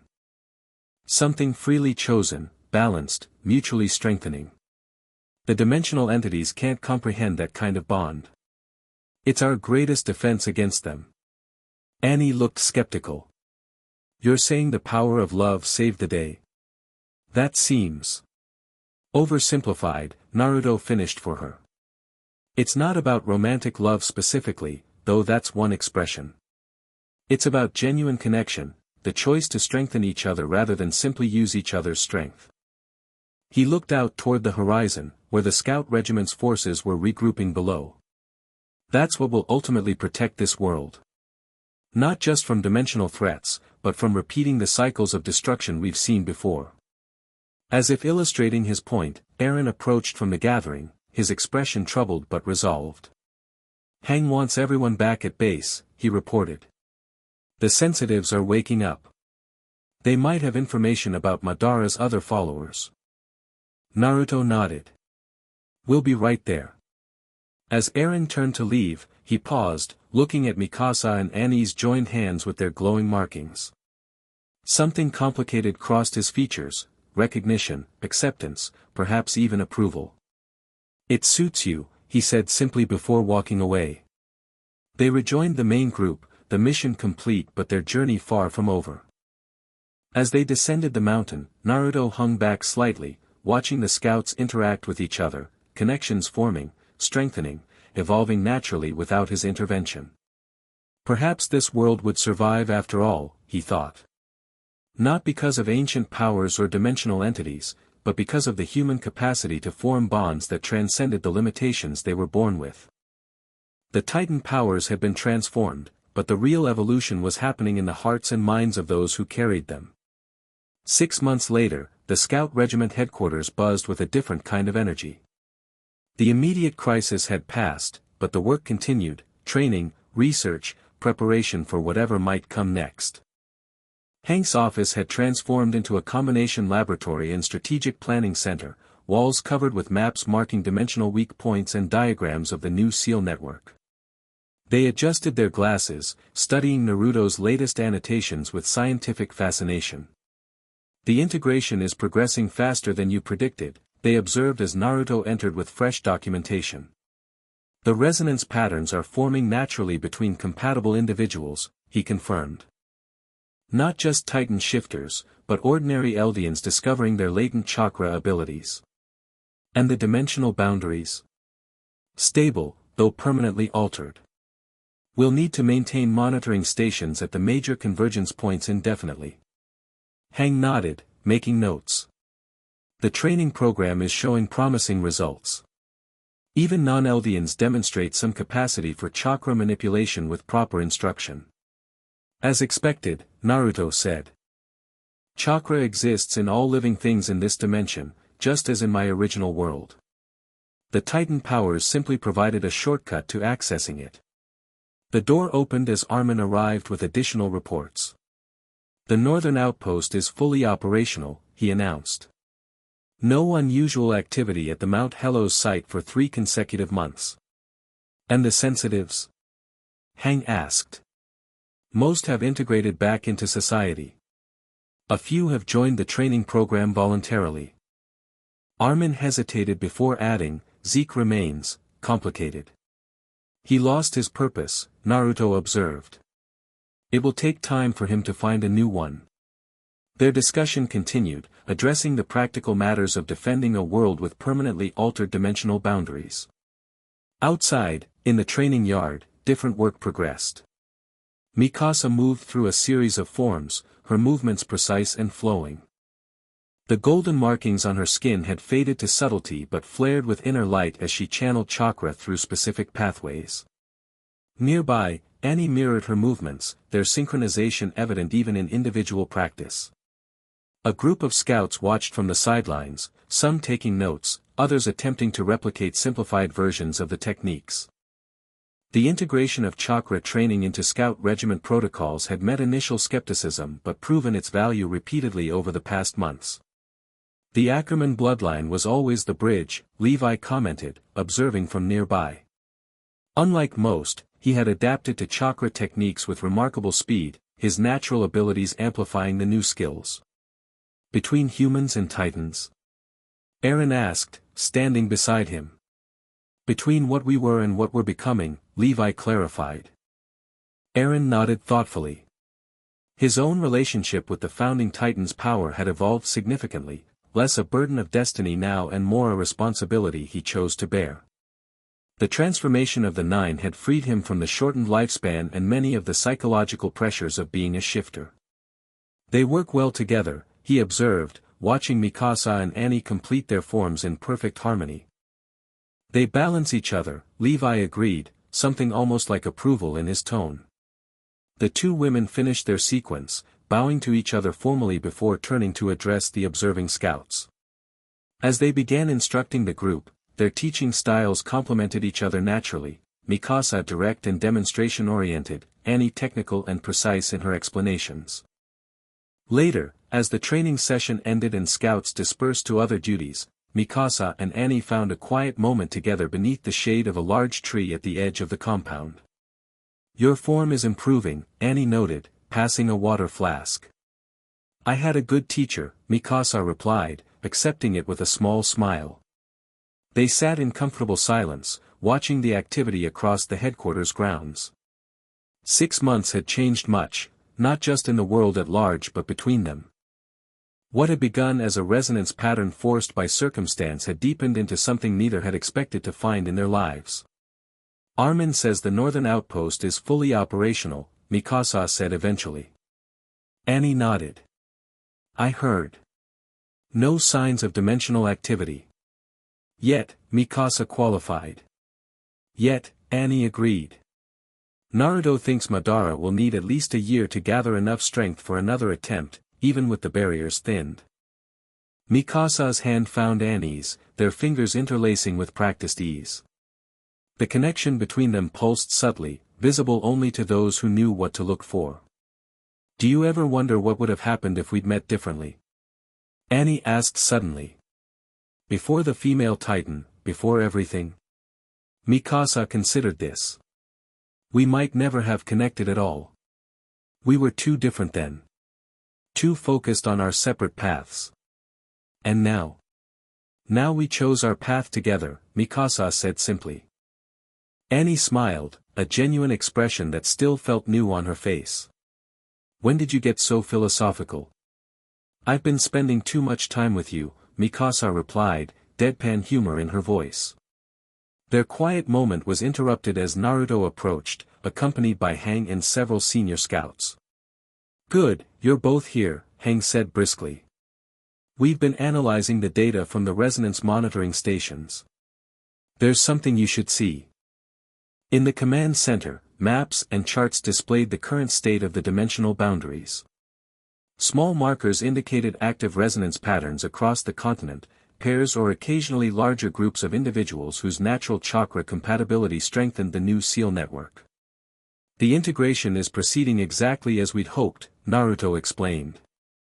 "The natural connections forming between compatible individuals are creating a self-sustaining network that reinforces the dimensional boundaries." "That's positive news," Annie observed, studying the distribution pattern. "So what's the concern?" Hang pointed to a specific region far to the east, beyond Marleyan territory. "This anomaly appeared 3 days ago. A resonance pattern unlike anything we've recorded before. The indicated area showed a strange disruption, not a breach or weakening, but a deliberate restructuring of the dimensional boundary. Something controlled yet alien." "What is it?" Mikasa asked. "We believe it's a message," Naruto said quietly. "From Madara." All eyes turned to him. "Not an attack," he clarified. "More like, a warning. The dimensional entity, the Harbinger, is evolving. Adapting to the resonance patterns that repelled it before. Can it break through?" Annie asked the practical question. "Not yet," Naruto replied. "But it's learning. Studying the boundaries, testing different approaches." "And Madara?" Mikasa pressed. "Why would he warn us?" Naruto's expression turned thoughtful. "Despite everything, Madara isn't actually aligned with the Harbinger. He wanted to use its power, control it for his own purposes. If it's evolving beyond his influence, then we have a common enemy," Hang concluded. "Potentially," Naruto agreed. Though I wouldn't count on his help. The implications settled over the group. The crisis they'd averted 6 months ago had been just the beginning of a longer, more complex challenge, learning to exist in a world with permanently altered dimensional boundaries and the threats that came with them. So what do we do? Eren asked, voicing everyone's concern. We continue what we've started, Naruto answered. Strengthening natural connections, developing chakra abilities, monitoring the boundaries. And we prepare for the possibility that someday, something will break through. And when it does? Annie questioned. Naruto's gaze moved between her and Mikasa, acknowledging what they'd become to each other and to this world's defense. Then we face it together, he said simply. With the strength of freely chosen bonds rather than forced destiny. As the meeting continued, strategies discussed and contingencies planned, Mikasa and Annie exchanged a look that communicated more than words could express. Whatever came through the dimensional boundaries, Madara, the Harbinger, or something as yet unknown, they would meet it as they had met every challenge since the paths converged. Together, by choice rather than circumstance or destiny. Their resonance pattern a testament to what humans could become when they transcended the limitations others had placed upon them. Outside, the sun set on a world transformed, not just by ancient powers or dimensional rifts, but by the choices of those who inhabited it. The Titan curse had evolved into something new, something with potential beyond what either Naruto or Madara had envisioned in their ancient conflict. The paths had converged, opening possibilities neither world had seen before. What came next would be written not by gods or dimensional entities, but by those who chose connection over division, growth over stagnation, love over fear. In the quiet evening, as planning gave way to rest, Mikasa and Annie stood together on the headquarters roof, looking out over a landscape painted golden by sunset. Their hands joined, markings glowing softly in the fading light, a reminder of battles fought and challenges yet to come. Ready for whatever's next? Annie asked, her tone light despite the serious question beneath. Mikasa's answer was characteristically direct, containing everything that needed saying in the fewest possible words. With you? Always. The connection between them pulsed, a small but vital part of the network that now protected their world from dimensional threats. Not the most powerful, perhaps, but among the most perfectly balanced, protection and adaptation, strength and flexibility, determination and insight. Chosen freely. Maintained by choice. Strengthened by every challenge. As night fell, they remained together, two parts of a whole that had found each other against all odds. Whatever the dimensional boundaries might bring, threats or opportunities, enemies or allies, they would face it as they now faced everything. Together. By choice. Until paths converged again. The end. Thank you for watching this video. Please be sure to subscribe to our channel and like this video.